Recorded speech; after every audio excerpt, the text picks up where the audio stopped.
অব্র,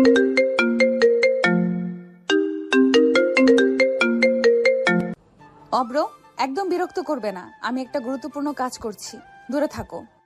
অভ্র দরজার পাশে হেলান দিয়ে দাঁড়িয়েছিল, মুখে সেই চেনা দুষ্টু হাসি, চোখে অদ্ভুত এক জেদ। বিয়ের পর থেকে এই মেয়েটাকে বুঝতে পারছে না সে।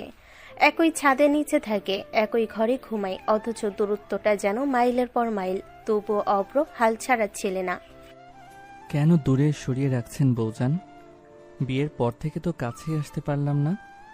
মানুষজন তো বলে বিয়ের পর নাকি বউ স্বামীকে ছাড়তেই চায় না, আর আমার কপালে পড়েছে উল্টোটা।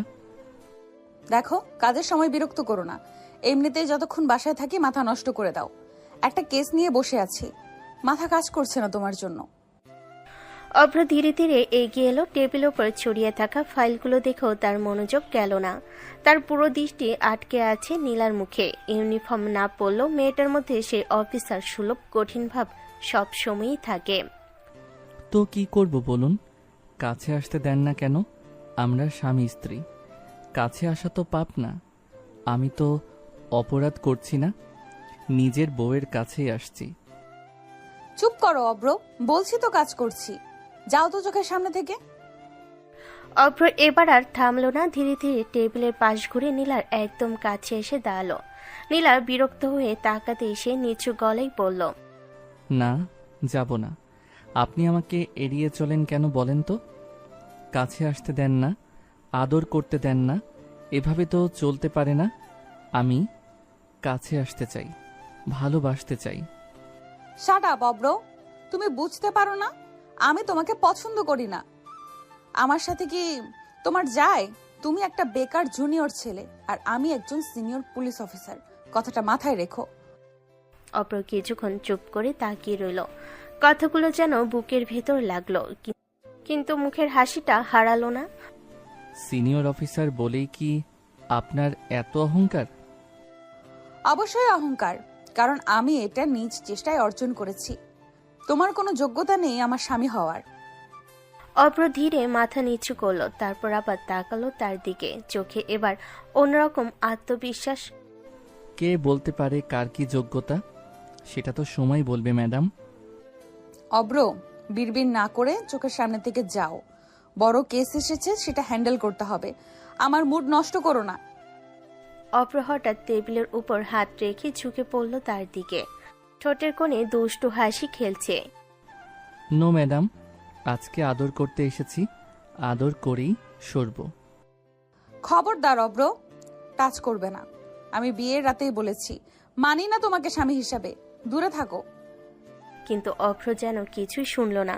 কয়েক সেকেন্ডের মধ্যে নীলার হাত ধরে নিজের দিকে টেনে নিল। হঠাৎ ঘটে যাওয়া ঘটনায় নীলা হতভম্ব হয়ে গেল। অব্র ছাড়ো, কি করছো? কথা শেষ হওয়ার আগেই অভ্র তার ঠোঁটে নিজের ঠোঁট ডুবিয়ে দিল, শক্ত করে জড়িয়ে ধরল তাকে। কয়েক মুহূর্তের জন্য পুরো ঘরটা নিস্তব্ধ হয়ে গেল। নীলা প্রথমে ধাক্কা দিতে লাগলো, রাগে শরীর কাঁপছে তার, কিন্তু অভ্র ছাড়ল না। যেন এতদিনে জমে থাকা অভিমান, ভালোবাসা আর জেদ সব মিলিয়ে সেই চুমুতেই প্রকাশ পাচ্ছে। দূরে টেবিলের উপর রাখা ফোনটা তখন হঠাৎ বেজে উঠল, আর স্ক্রিনে ভেসে উঠল ডিপার্টমেন্ট থেকে জরুরি কল। অভ্র কয়েক সেকেন্ড পর ধীরে ধীরে নীলাকে ছেড়ে দিল। দুজনেই হাঁপাচ্ছে, নীলার চোখ রাগে লাল হয়ে গেছে, ঠোঁট কাঁপছে অপমানে আর অপ্রস্তুততায়। ঠিক তখনই টেবিলের উপর রাখা ফোনটা একটানা বাজতেই থাকলো। অভ্র বিরক্ত মুখে ফোনটার দিকে তাকিয়ে দাঁতে দাঁত চেপে বলল, ধুর শালার, কল আসার আর সময় পায় না নাকি? মানুষ একটু নিজের বউকে আদর করবে, সেটাও সহ্য হয় না কারো। নীলা তাড়াতাড়ি নিজেকে সামলে নিল, চুল ঠিক করলো, মুখের কঠিন ভাবটা আবার ফিরিয়ে আনলো, যেন কয়েক সেকেন্ড আগের ঘটনাটা তার জীবনে ঘটেনি। ফোনটা হাতে তুলে স্ক্রিনে তাকাতেই বুঝলো থানার কল। এক মুহূর্ত দেরি না করে কল রিসিভ করলো সে। হ্যালো, ইয়েস অফিসার নীলা স্পিকিং। ম্যাম, এখনই থানায় আসতে হবে। নতুন কেস এসেছে, খুব সিরিয়াস ধর্ষণ কেস। ভিকটিমের অবস্থা ভালো না, মিডিয়া জানার আগে আমাদের অ্যাকশন নিতে হবে। কথাটা শুনে নীলার চোখের দৃষ্টি বদলে গেল। মুহূর্তের মধ্যে সে আবার সেই কঠিন পুলিশ অফিসার হয়ে উঠল।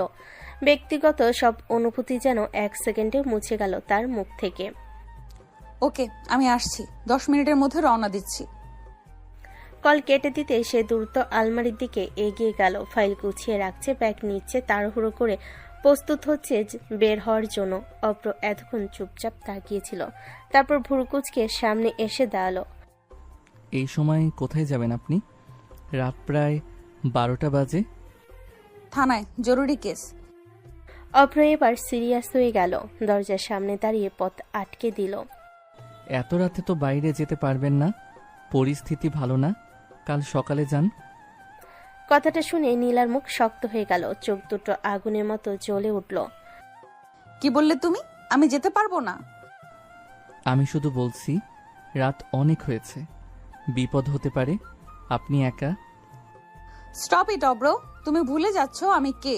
আমি কোনো সাধারণ মেয়ে না যে ভয় পেয়ে ঘরে বসে থাকবো। আমি একজন পুলিশ অফিসার। মানুষের বিপদে পাশে দাঁড়ানো আমার দায়িত্ব। দায়িত্ব আছে ঠিক, কিন্তু আপনি আমার বউও, আপনার কিছু হলে আমি। Please don't act like a husband. আমি আগেই বলেছি তোমাকে আমি স্বামী হিসেবে মানি না, তাই আমার কাজে বাধা দেওয়ার অধিকারও তোমার নেই।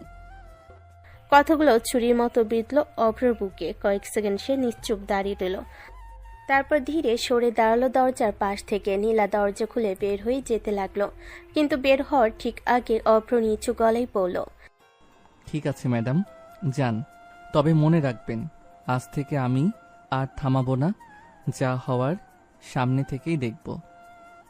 নীলা এক সেকেন্ড থেমে গেল, কিন্তু পেছনে তাকালো না। শব্দ পায়ে পেরিয়ে গেল রাতের অন্ধকারে, আর দরজার সামনে দাঁড়িয়ে অভ্র ধীরে ধীরে মুঠো শক্ত করলো। তার চোখে তখন অদ্ভুত এক চিন্তার ছায়া। দরজাটা বন্ধ হওয়ার শব্দটা পুরো ফ্ল্যাট জুড়ে প্রতিধ্বনির মতো বাজলো। কয়েক মুহূর্ত অভ্র ঠিক সেখানেই দাঁড়িয়ে রইল। নীলার বলা কথাগুলো বারবার মাথার ভেতর ঘুরছে। তোমাকে আমি স্বামী হিসেবে মানি না। মুখে হাসি থাকলেও ভিতরে কোথাও যেন একটা চাপা কষ্ট জমে উঠল। ধীরে ধীরে রুমে এসে বিছানার পাশে বসে পড়ল সে। ঘরটা অদ্ভুত নীরব লাগছে। কয়েক মিনিট আগেও যেখানে ঝগড়া, কথা আর উত্তেজনায় ভরা ছিল সবকিছু, এখন সেখানে শুধু শূন্যতা। অভ্র মাথা নিচু করে বসে রইল কিছুক্ষণ, তারপর হঠাৎ উঠে দাঁড়ালো। চোখে সেই পরিচিত দুষ্টু ভাব নেই এবার, বরং অদ্ভুত সিরিয়াস একটা ছায়া। না, এভাবে বসে থাকা যাবে না, যতই রাগ দেখাক, রাতের বেলা একা যেতে দিব নাকি? দ্রুত জ্যাকেটটা পরে নিল সে। ফোন আর বাইকের চাবি হাতে নিয়ে নিঃশব্দে বের হয়ে গেল বাসা থেকে। নিচে এসে দেখে নীলার গাড়িটা একটু আগেই রাস্তার মোড় নিয়েছে। অভ্র দূর থেকে নিজের বাইক স্টার্ট করলো। ইঞ্জিনের শব্দ কম রেখে ধীরে ধীরে গাড়িটার পেছনে চলতে লাগলো সে। দূরত্ব বজায় রেখে ফলো করছে, যেন কোনোভাবেই নীলা বুঝতে না পারে।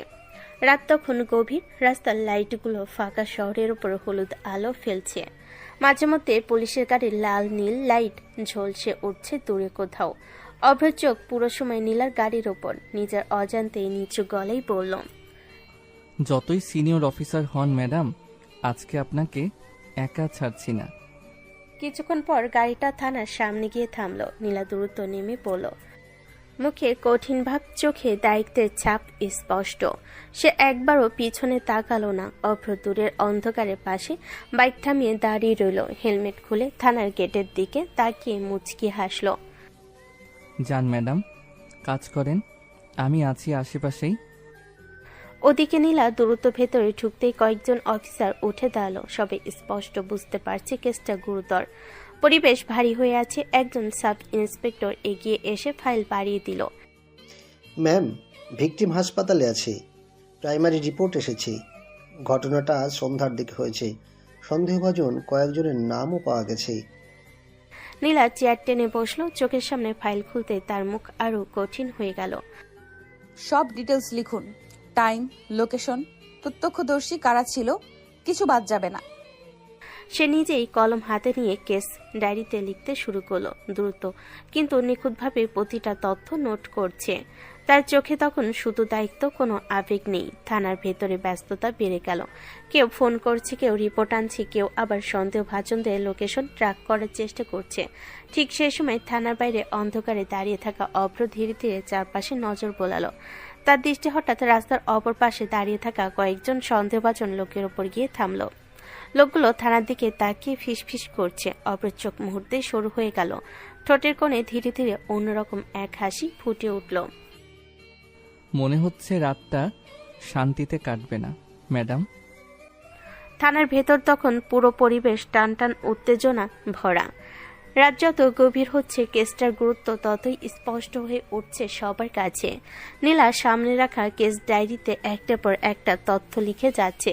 তার চোখে ঘুম নেই, ক্লান্তি নেই, শুধু দায়িত্ব আর রাগ। কারণ সে জানে এ ধরনের কেস শুধু একটা ফাইল না, একটা মেয়ের ভেঙে যাওয়া জীবন। ভিকটিমের স্টেটমেন্ট পুরোটা রেকর্ড করা হয়েছে? জি ম্যাম, কিন্তু মেয়েটা ট্রমায় আছে, ঠিকমতো কথা বলতে পারছে না। নীলা কলম থামিয়ে কয়েক সেকেন্ড চুপ করে রইল, তারপর ধীরে ধীরে বলল, যাই হোক, যারা এটা করেছে তাদের আজকেই ধরতে হবে। আমি কোনো অজুহাত শুনতে চাই না। তার কণ্ঠ এতটাই কঠিন ছিল যে আশেপাশে দাঁড়িয়ে থাকা অফিসাররা পর্যন্ত সোজা হয়ে দাঁড়িয়ে গেল। ওদিকে থানার বাইরে দাঁড়িয়ে অভ্র সবকিছু লক্ষ্য করছিল। দূর থেকে থানার ভিতরে আলো দেখা যাচ্ছে, কিন্তু তার নজর বারবার চলে যাচ্ছে রাস্তার ওই পাশে দাঁড়িয়ে থাকা লোকগুলোর দিকে। গুলো বারবার ফোনে কথা বলছে, আবার থানার দিকে তাকাচ্ছে। আচরণটা একদম স্বাভাবিক লাগছে না। অভ্র ধীরে বাইকের উপরে হেলান দিয়ে দাঁড়িয়ে নিজের মনে বলল, ব্যাপারটা ঠিক পরিষ্কার না। শুধু কেস না, এর পিছনে অন্য কিছু আছে মনে হচ্ছে। ম্যাডাম থানায় ঢুকে গেছে, এখন কি করব? কথাটা শুনেই অভ্রর চোখ ঠান্ডা হয়ে গেল, মুখের হাসিটা মিলিয়ে গেল, জায়গা নিল ভয়ঙ্কর শান্ত একটা ভাব। অভ্র ধীরে ধীরে হেলমেটটা আবার পরে নিল। ও তাহলে টার্গেট আমার রাগী বউটা।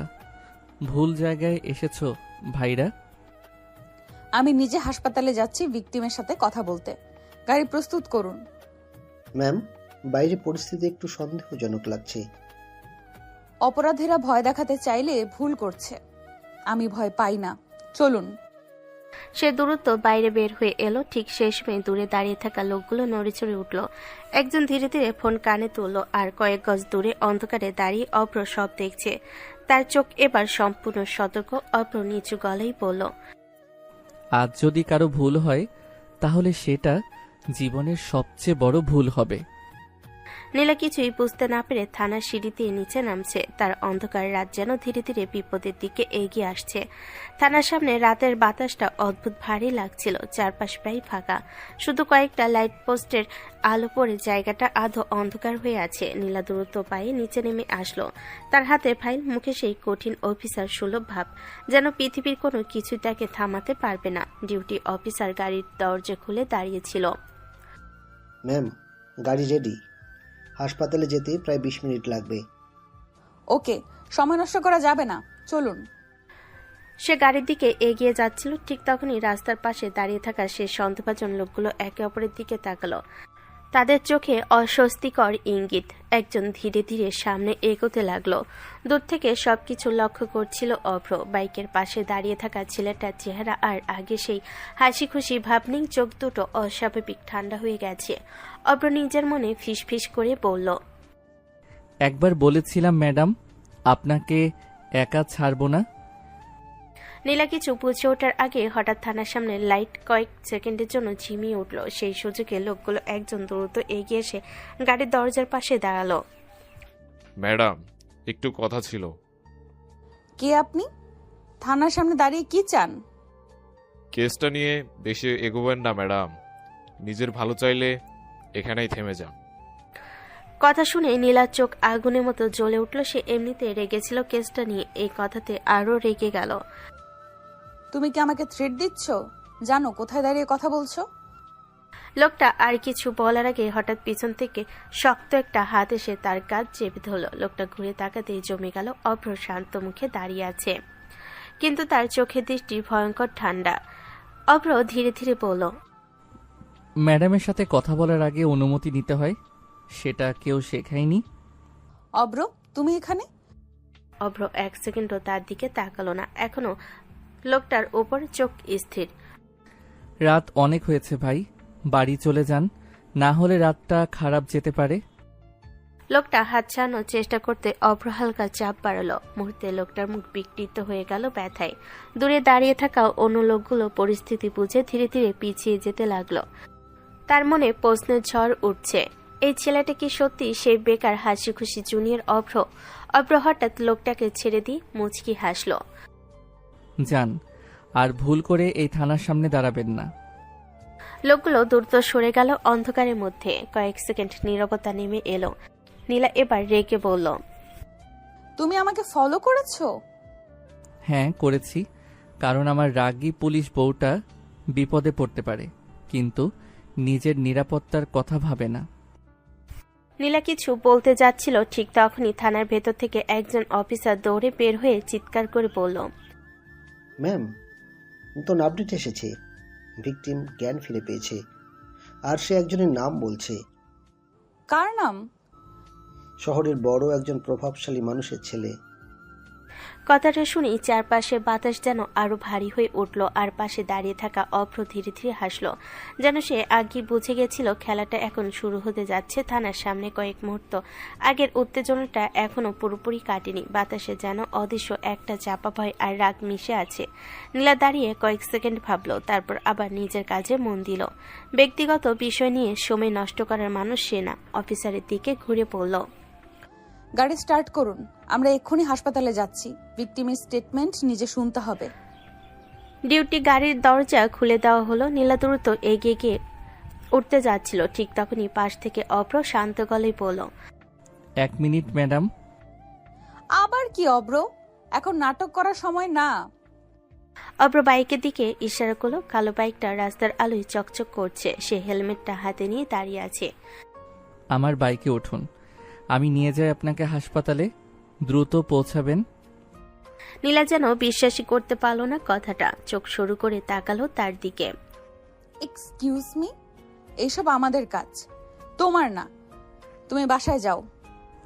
কাজ আপনাদের ঠিকই, কিন্তু সাহায্য তো করতেই পারি। পুলিশ বউকে সাহায্য করা অপরাধ না মনে হয়? অভ্র প্লিজ, এটা কোনো ঘুরতে যাওয়ার জায়গা না, এটা সিরিয়াস কেস, তুমি বুঝবে না? বুঝি না? রাতের অন্ধকারে কারা আপনাকে থ্রেট দিতে এসেছিল দেখলেন তো একটু আগে। আবার কিছু হলে অফিসার হিসেবে শক্ত হতে পারেন, কিন্তু আমার কাছে আপনি শুধু অফিসার না। কথাটা শুনে নীলা কয়েক সেকেন্ড চুপ হয়ে গেল, তারপর আবার নিজেকে শক্ত করলো। আমি নিজের দায়িত্ব নিজে সামলাতে পারি, কারো প্রোটেকশন দরকার নেই আমার। প্রোটেকশন না ম্যাডাম, সঙ্গ দিচ্ছি। তাছাড়া শহরের এই সময়ে বাইক গাড়ির চেয়ে দ্রুত যাবে। কেসটা তো জরুরি, তাই না? নীলা বিরক্ত হয়ে গভীর শ্বাস নিল। সময় নষ্ট হচ্ছে বুঝতে পারছে সে। অফিসাররা দাঁড়িয়ে সব দেখছে বলেও অস্বস্তি লাগছে। শেষমেশ দাঁত চেপে বলল, ফাইন, শুধু সময় বাঁচানোর জন্য উঠছি, ভুল বুঝবে না। যত খুশি রাগ দেখান, উঠুন ম্যাডাম। নীলা অনিচ্ছায় বাইকের পিছনে উঠে বসলো। দূরত্ব বজায় রেখে বসেছে যেন স্পর্শ না লাগে।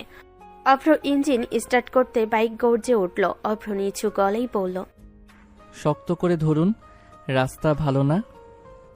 দরকার নেই, আমি ঠিক আছি। কিন্তু কয়েক সেকেন্ড পরই বাইক দ্রুত মোড় নিতে ভারসাম্য হারিয়ে ফেলল নীলা। বাধ্য হয়ে অভ্রর কাজ শক্ত করে ধরে ফেলল। অভ্রর ঠোঁটে ধীরে ধীরে দুষ্টু হাসি ফুটে উঠল। দেখলেন, মাঝে মাঝে জুনিয়রদের উপর ভরসা করাও খারাপ না। নীলা কিছু বলল না, শুধু রাতের বাতাসে তার চুল উঠতে লাগলো, আর অজান্তে বুকের ভেতর অদ্ভুত একটা অনুভূতি জন্ম নিতে লাগলো। রাতের শহর তখন প্রায় নিস্তব্ধ। বাইকের গতির সাথে সাথে ঠান্ডা বাতাসও এসে বারবার নীলার মুখে লাগছে। রাস্তার লাইটগুলোতে একটার পর একটা পিছনে পড়ে যাচ্ছে। অভ্র খুব দ্রুত কিন্তু নিয়ন্ত্রণভাবে বাইক চালাচ্ছে। তার চোখ পুরো সময় সামনে, কিন্তু মন যেন অন্য কিছু হিসাব করছে। নীলা পিছনে বসে আছে চুপচাপ। প্রথমে দূরত্ব রেখে বসেছিল, কিন্তু রাস্তার উপর হঠাৎ ব্রেক আর মোড়ের কারণে কয়েকবার ভারসাম্য হারিয়ে ফেলায় অজান্তে অগ্রসার শক্ত করে ধরে আছে। বিষয়টা বুঝতেই মুখ শক্ত করে অন্যদিকে তাকালো সে। স্পিড কমাও অব্র, এটা রেস না। চিন্তা করবেন না ম্যাডাম, আপনাকে নিরাপদে পৌঁছানো এখন আমার স্পেশাল ডিউটি। কিছুক্ষণ পর হাসপাতালে বড় গেট গেটের সামনে দেখা গেল জরুরি বিভাগের সামনে লাল আলো জ্বলছে। কয়েকটা পুলিশ গাড়ি আগেই এসে দাঁড়িয়ে আছে। বাইক থামাতে নীলা দ্রুত নেমে পড়ল। হাসপাতালের ভেতরে ঢুকতেই এক ধরনের ভারী পরিবেশ তাদের ঘিরে ধরল। করিডোরে নার্সদের দৌড়াদৌড়ি, কোথাও কান্নার শব্দ, কোথাও আবার ফিসফিস করে কথা বলছে পুলিশ সদস্যরা। একজন সাব ইন্সপেক্টর নীলাকে দেখে এগিয়ে এলো। ম্যাম, আপনি এসে গেছেন। ভিকটিম আইসোলেশন কেবিনে আছে। ডাক্তার বলছে অল্প সময় কথা বলা যাবে। কেউ বাইরে থাকবে, মিডিয়া যেন কিছু জানতে না পারে এক্ষুনি। আর সন্দেহভাজনদের লোকেশন ট্র্যাক করা শুরু করুন। সে দ্রুত কেবিনের দিকে হাঁটতে লাগলো। অভ্র কিছুটা দূরে দাঁড়িয়ে সব দেখছে। তার চোখ চারপাশে ঘুরছে বারবার, যেন শুধু হাসপাতাল না, অন্য কিছু খুঁজছে। কেবিনের দরজা খুলতে ভেতরে দৃশ্য দেখে নীলার মুখ শক্ত হয়ে গেল। বিছানায় শুয়ে আছে একটা তরুণী মেয়ে, শরীর কাঁপছে, চোখ লাল হয়ে ফুলে গেছে কান্নায়। পাশে তার মা বসে নিঃশব্দে কাঁদছে। নীলা ধীরে এগিয়ে গিয়ে নরম গলায় বলল, ভয় পেও না, আমি পুলিশ। যারা এটা করেছে তাদের কাউকে ছাড়বো না। তুমি শুধু সত্যিটা বলো। মেয়েটা কাপা কাপা চোখে তাকালো তার দিকে। কয়েক সেকেন্ড কিছু বলতে পারলো না, তারপর ধীরে ধীরে ফিস ফিস করে বলল, তারা অনেকজন ছিল ম্যাম, আমাকে গাড়িতে তুলে নিয়ে গেছিল। তুমি কাউকে চিনতে পেরেছো? নাম বলতে পারবে? মেয়েটা চোখ বন্ধ করে কাঁপতে লাগলো, তারপর কষ্ট করে একটা নাম বলল, রায়হান। কেবিনের ভেতর মুহূর্তে নীরবতা নেমে এলো। পাশে দাঁড়িয়ে থাকা অফিসার অবাক হয়ে নীলার দিকে তাকালো। অফিসার নিচু গলায় বলল, এই রায়হান শহরের এমপির ছেলে। আইন সবার জন্য সমান। সে যার ছেলে হোক, আজই গ্রেফতার হবে। ঠিক তখনই কেবিনের বাইরে দাঁড়িয়ে থাকা অভ্রর ফোনে একটা মেসেজ এলো। সে স্ক্রিনে তাকাতেই চোখ শুরু হয়ে গেল। মেসেজে লেখা, কেসটা থেকে নীলাকে সরিয়ে নাও, না হলে সমস্যা হবে। অভ্র ধীরে মাথা তুলে কেবিনের ভেতরে তাকালো। নীলা তখনও মেয়েটার হাত ধরে তাকে আশ্বাস দিচ্ছে। অভ্র নিচু গলায় বলল, মনে হচ্ছে খেলাটা অনেক বড়, আর ম্যাডাম বুঝতেই পারছে না কতটা বিপদের মধ্যে ঢুকে গেছে। ঠিক সেই সময় হাসপাতালের করিডোরে হঠাৎ কয়েকজন প্রভাবশালী লোক ঢুকে পড়ল। তাদের সাথে সিকিউরিটি গার্ড আছে। পরিস্থিতি মুহূর্তে বদলে যেতে শুরু করলো। হাসপাতালের করিডোরটা হঠাৎ করে অস্বাভাবিকভাবে ভারী হয়ে উঠল। কয়েকজন দামি পোশাক পরা লোক দ্রুত ভেতরে ঢুকলো। তাদের সাথে দুজন বডিগার্ডও আছে।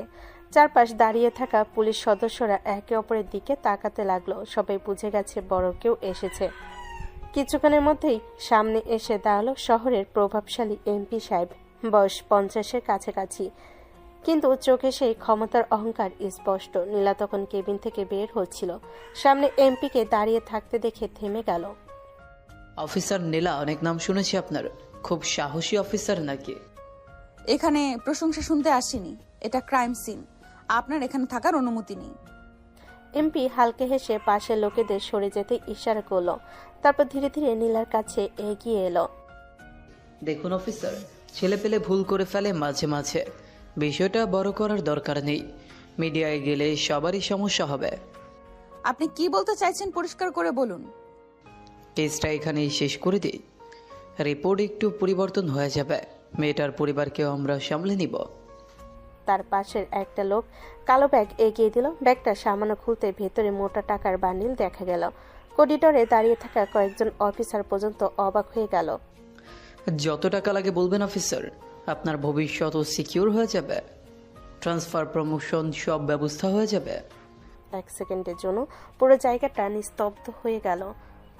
পরের মুহূর্তে নীলার চোখে আগুনের মতো জ্বলে উঠল। নীলা হঠাৎ এত জোরে ব্যাগটা ঠেলে দিল যে সেটা মেঝেতে পড়ে টাকা ছড়িয়ে গেল চারিদিকে। How dare you! আমাকে ঘুষি দিতে এসেছেন আপনি? তার কণ্ঠ এবার জোরে গর্জে উঠল যে পুরো করিডোর কেঁপে উঠল। আপনার ছেলে একটা মেয়ের জীবন নষ্ট করেছে, আর আপনি টাকা দিয়ে সেটা চাপা দিতে চান? আইনকে খেলনা মনে হয় নাকি? কথা বুঝে বলবেন অফিসার, আপনি জানেন না কার সাথে কথা বলছেন। খুব ভালো করে জানি, একজন অপরাধীর বাবার সাথে কথা বলছি। আর শুনে রাখুন, আমার ইউনিফর্ম বিক্রি করার জন্য না। চারপাশে দাঁড়িয়ে থাকা পুলিশ সদস্যরা পর্যন্ত অবাক হয়ে তাকিয়ে আছে। কেউ এত সরাসরি এমপির সাথে কথা বলার সাহস দেখায় না। অফিসার, এমপি সাহেবকে বাইরে নিয়ে যান আর তার ছেলের নামে এক্ষুনি অ্যারেস্ট ওয়ারেন্ট প্রসেস করুন। এই সাহসের মূল্য দিতে হবে আপনাকে অফিসার নীলা, খুব শীঘ্রই বুঝবেন।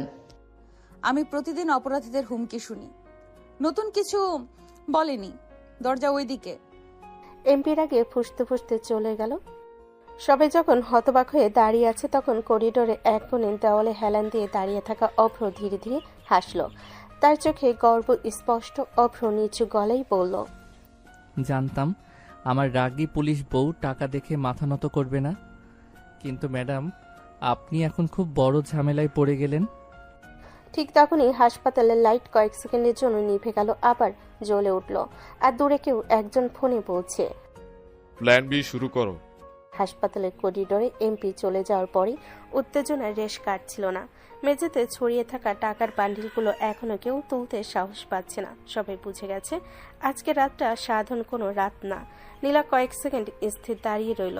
তার বুক ওঠানামা করছে রাগে, চোখে স্পষ্ট আগুন জ্বলছে। তারপর নিজেকে সামলে নিয়ে কঠিন গলায় বলল, সব টাকা সিজ করুন, এগুলো প্রমাণ হিসেবে থানায় পাঠানো হবে।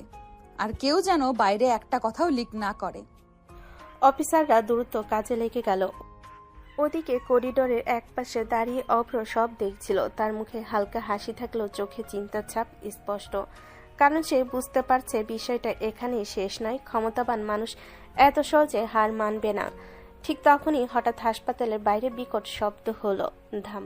সবাই চমকে উঠল। কয়েকজন নার্স দৌড়ে এদিক ওদিক ছুটতে লাগলো। বাইরে যেন হঠাৎ বিশৃঙ্খলা শুরু হয়েছে। একজন কনস্টেবল দৌড়ে এসে হাঁপাতে হাঁপাতে বলল, ম্যাম, বাইরে কিছু লোক ঝামেলা করছে, মিডিয়া লোকও এসে গেছে। কেউ ইচ্ছা করে পরিস্থিতি খারাপ করার চেষ্টা করছে মনে হচ্ছে। সবাই শান্ত থাকুন, কেউ প্যানিক করবেন না, আমি বাইরে যাচ্ছি। সে দ্রুত করিডোর দিয়ে বের হতে লাগলো। অভ্র সঙ্গে সঙ্গে সোজা হয়ে দাঁড়ালো, নিচু গলায় বলল, শুরু হয়ে গেছে তাহলে? নীলা বাইরে বের হতে দেখে হাসপাতালের সামনে বিশাল ভিড়। কয়েকজন লোক চিৎকার করছে, কেউ ভিডিও করছে, কেউ আবার পুলিশের বিরুদ্ধে উল্টো অভিযোগ তুলছে। পুরো বিষয়টা যেন পরিকল্পিত। একজন লোক চিৎকার করে বলছে, নির্দোষ ছেলেকে ফাঁসানো হচ্ছে, পুলিশ মিথ্যা কেস দিচ্ছে। সবাই পিছিয়ে যান, এটা হসপিটাল, এটা এলাকা। আইন নিজের হাতে নিলে সরাসরি অ্যাকশন নেওয়া হবে। ঠিক তখনই ভিড়ের মাঝ থেকে একজন হঠাৎ পাথর ছুঁড়ে মারল। পাথরটা সোজা নীলের দিকে আসছিল, কিন্তু মুহূর্তের মধ্যে কেউ সামনে এসে দাঁড়ালো। ঠাস, পাথরটা এসে অভ্র কাঁধে লাগলো। নীলা অবাক হয়ে তাকিয়ে গেল। অব্র, তুমি এখানে কি করছো? বলেছিলাম না ম্যাডাম, পুলিশ বউকে একা ছাড়ি না। তার চোখে পার ভিতরের দিকে গেল। কয়েক সেকেন্ডের জন্য শেষে হাসি খুশি ছেলেটা পুরো বদলে গেল। দৃষ্টি এত ঠান্ডা হয়ে উঠল যে সামনে দাঁড়িয়ে থাকা কয়েকজন নিজে থেকে পিছিয়ে গেল। অভ্র নিচু গলায় বলল, যারা খেলাটা শুরু করেছে মনে হয় তারা জানে না শেষটা কত খারাপ হতে পারে। নীলা প্রথমবারের মতো অভ্রর দিকে অন্যরকম দৃষ্টিতে তাকালো। তার মনে প্রশ্ন জন্মাচ্ছে, এই মানুষটা আসলে কে? আর দূরে দাঁড়িয়ে কেউ একজন ফোনে বলল, মেয়েটাকে ভয় দেখিয়ে লাভ নেই, এখন অফিসারকেই সরাতে হবে। হাসপাতালের সামনে রাতটা যেন আগের থেকেও আরো অন্ধকার ও ভয়ঙ্কর হয়ে উঠেছে। বাতাসে অদ্ভুত চাপা আওয়াজ, দূরে গাড়ির হর্ন আর চিৎকার মিলেমিশে এক ভয়ঙ্কর সুর তৈরি করছে। নীলা পুরো ভিড়ের দিকে তাকিয়ে দাঁড়িয়ে আছে। তার চোখে রাগ আর দৃঢ়তার মিশ্রণ স্পষ্ট। সবাই অশান্তি সৃষ্টির চেষ্টা করছেন কেন? হাসপাতালের পরিবেশের সাথে কেউ খেলবেন না। পুলিশ মিথ্যা মামলা করেছে, আমাদের ছেলেকে ফাঁসানো হচ্ছে।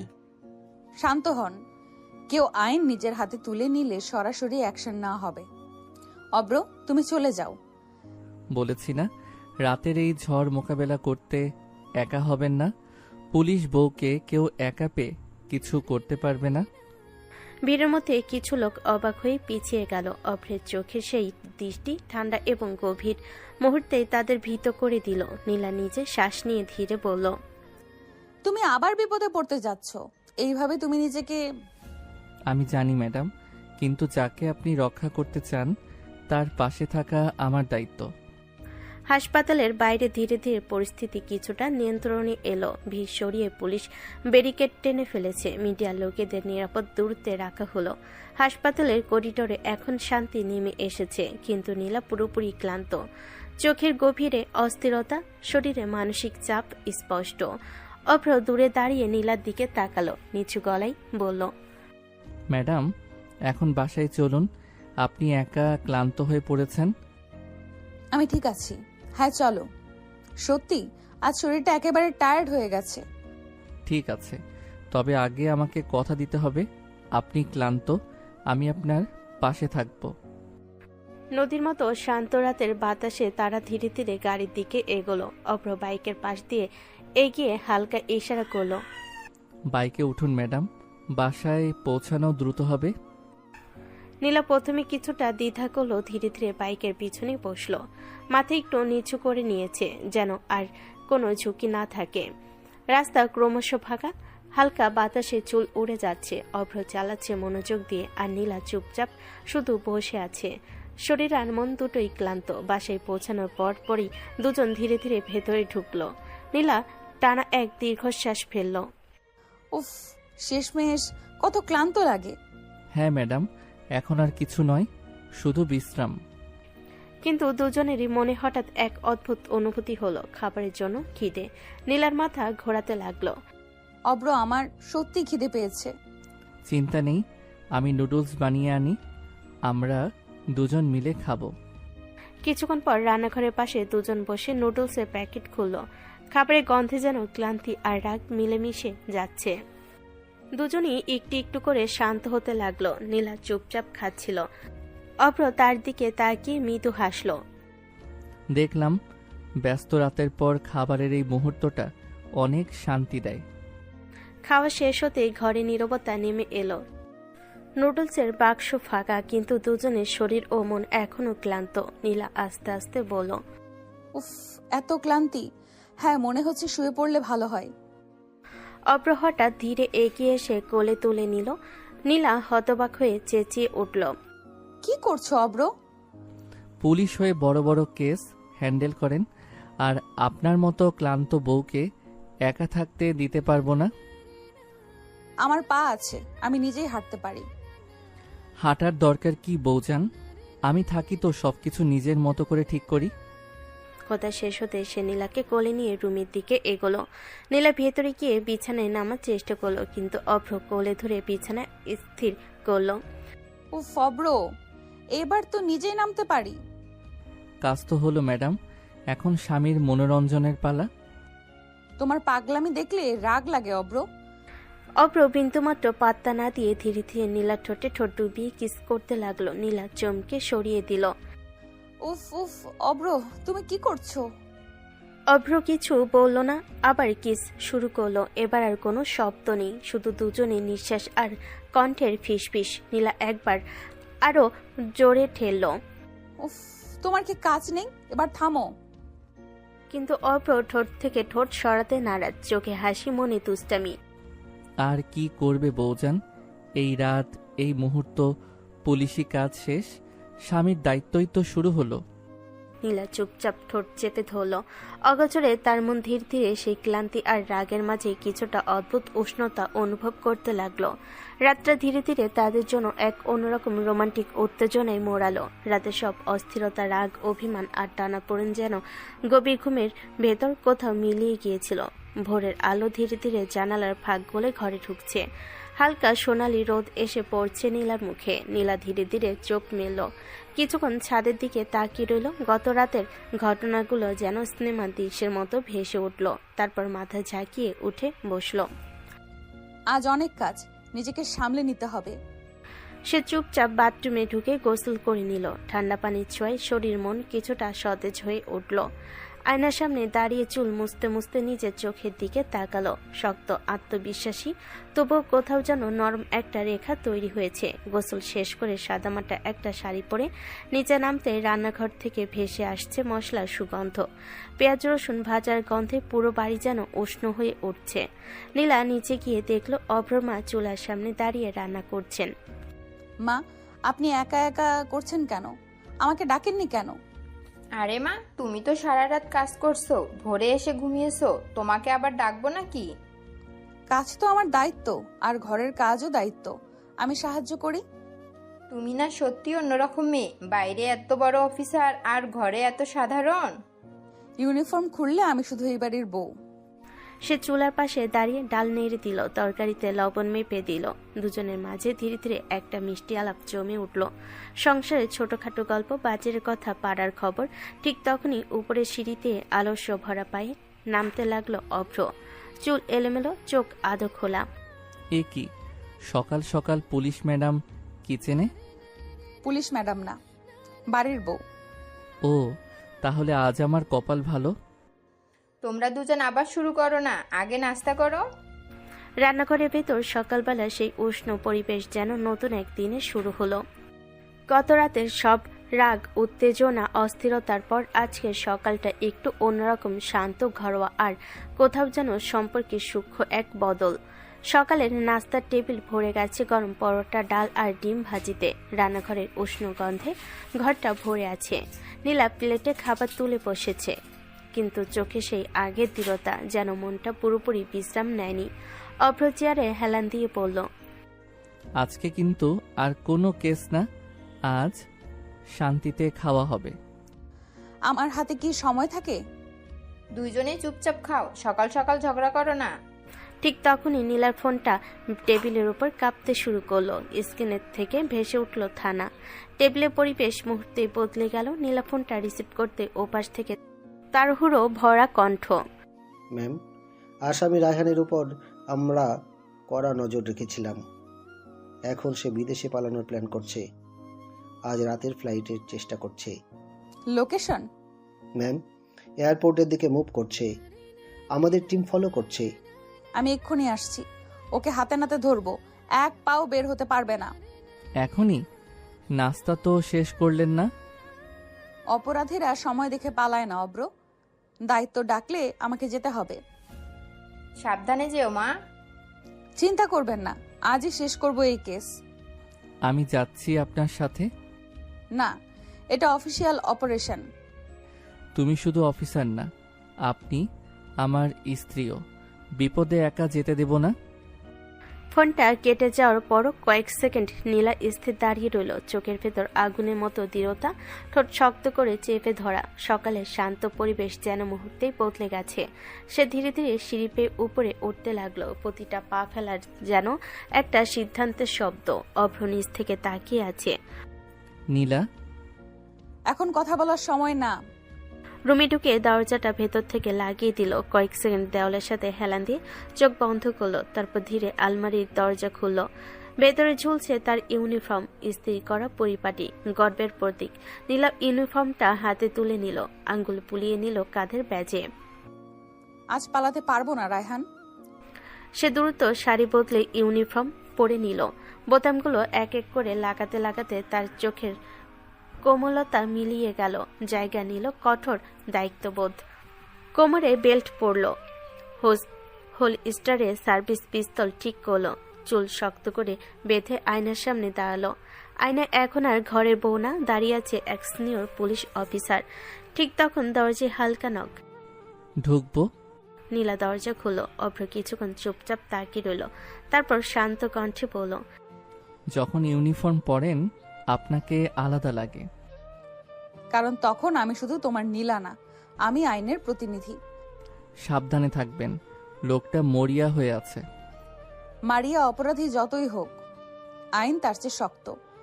সে ক্যাপটা হাতে নিয়ে বেরিয়ে গেল। সিঁড়ি দিয়ে নামার সময় বুটের শব্দে পুরো বাড়ি কেঁপে উঠছে যেন। মা দরজার পাশে দাঁড়িয়ে দোয়া পড়ছেন। আল্লাহ ভরসা মা। নীলা মায়ের দিকে তাকিয়ে হালকা মাথা নেড়ে বেরিয়ে গেল। বাইরে গাড়ির দরজা খুলতেই সকালে রোদ তার ইউনিফর্মে ঝিলিক দিল। আজ আর কোনো দ্বিধা নেই, আজ শুধু অভিযান। বাড়ির গেট পেরিয়ে পুলিশের জিপটা যখন রাস্তায় উঠল, তখন সকালের রোদ পুরো শহরটাকে জাগিয়ে তুলেছে। কিন্তু নীলার চোখে কোনো সকাল নেই, আছে শুধু দায়িত্ব, কৌশল আর তারা। ড্রাইভার আয়নায় তাকিয়ে বলল, ম্যাম, সরাসরি এয়ারপোর্টে? না, আগে থানায়। অপারেশনের প্ল্যান ছাড়া কেউ নড়বে না। জিপটা দ্রুত থানার ভেতর ঢুকলো। গেট খুলতেই কনস্টেবলরা সেলুট দিল। থানার ভেতরে ঢুকে নীলা সরাসরি কনফারেন্স রুমে গেল। টেবিলের উপর ম্যাপ ছড়িয়ে দেওয়া হলো। কয়েকজন অফিসার দাঁড়িয়ে আছে প্রস্তুত হয়ে। রায়হান এখন পালানোর মুডে আছে। পালাতে চাইলে সে সরাসরি এয়ারপোর্টে যাবে না, মাঝপথে সেফ হাউসে লুকাতে পারে। ম্যাম, আমাদের সোর্স বলছে সে আজ দুপুরের আগেই বের হবে। এই 3টা রোড ব্লক করো। সাদা পোশাকে লোক থাকবে, আর কেউ ফায়ার ওপেন করবে না আমার অর্ডার ছাড়া। আমরা তাকে জীবিত চাই। আজ কেউ ভুল করবে না। সে অনেক মেয়ের জীবন নষ্ট করেছে। আজ তার পালানোর শেষ দিন। দ্রুত টিম ভাগ হয়ে গেল। গাড়ির ইঞ্জিনের শব্দে পুরো থানা চত্বর গমগম করছে। কিছুক্ষণ পর খবর এলো, ম্যাম, টার্গেট গাড়ি নিয়ে বেরিয়েছে। ফলো করো, দূরত্ব বজায় রাখো। রাস্তার উপর হালকা ট্রাফিক। সামনে কালো রঙের একটা গাড়ি দ্রুত গতিতে এগোচ্ছে। অফিসার ফিসফিস করে বলল, ম্যাম, ও সন্দেহ করছে, স্পিড বাড়াচ্ছে। হঠাৎ রায়হানের গাড়ি একটা মোড়ে ঘুরে হঠাৎ ব্রেক করলো। দরজা খুলে দৌড় দিতে লাগলো ভেতরে গলির দিকে। নীলা জিপ থেকে নেমে চিৎকার করলো, রায়হান থামো, পুলিশের হাতে নিজেকে সমর্পণ করো। রায়হান পিছনে তাকিয়ে দৌড় বাড়ালো। নীলা দৌড়ে তাকে চেপে ধরলো। দুজন অফিসার মিলে মাটিতে ফেলে হাতকড়া পরিয়ে দিল। রায়হান হাঁপাতে হাঁপাতে বলল, ম্যাডাম, ভুল বুঝাবুঝি হয়েছে।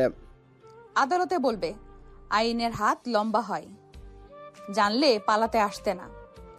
হাতকড়া পরা অবস্থায় রায়হানকে গাড়িতে তোলা হলো। অপারেশন শেষ। নীলা সোজা হয়ে দাঁড়িয়ে গভীর শ্বাস নিল। রায়হানকে হাতকড়া পরিয়ে থানায় আনা হয়েছে। পুরো থানা জুড়ে এখন টান টান উত্তেজনা। মিডিয়ার লোকজন বাইরে ভিড় করছে। ভেতরে অফিসাররা রিপোর্ট তৈরি করছে। নীলা নিজের কেবিনে ঢুকে চেয়ারটাই বসলো। টেবিলের উপর ফাইল রাখা, সামনে আটক আসামির ডিটেলস। তার চোখে ক্লান্তি নেই, আছে দৃঢ়তা। ঠিক তখনই থানার বাইরে হঠাৎ হইচই শুরু হলো।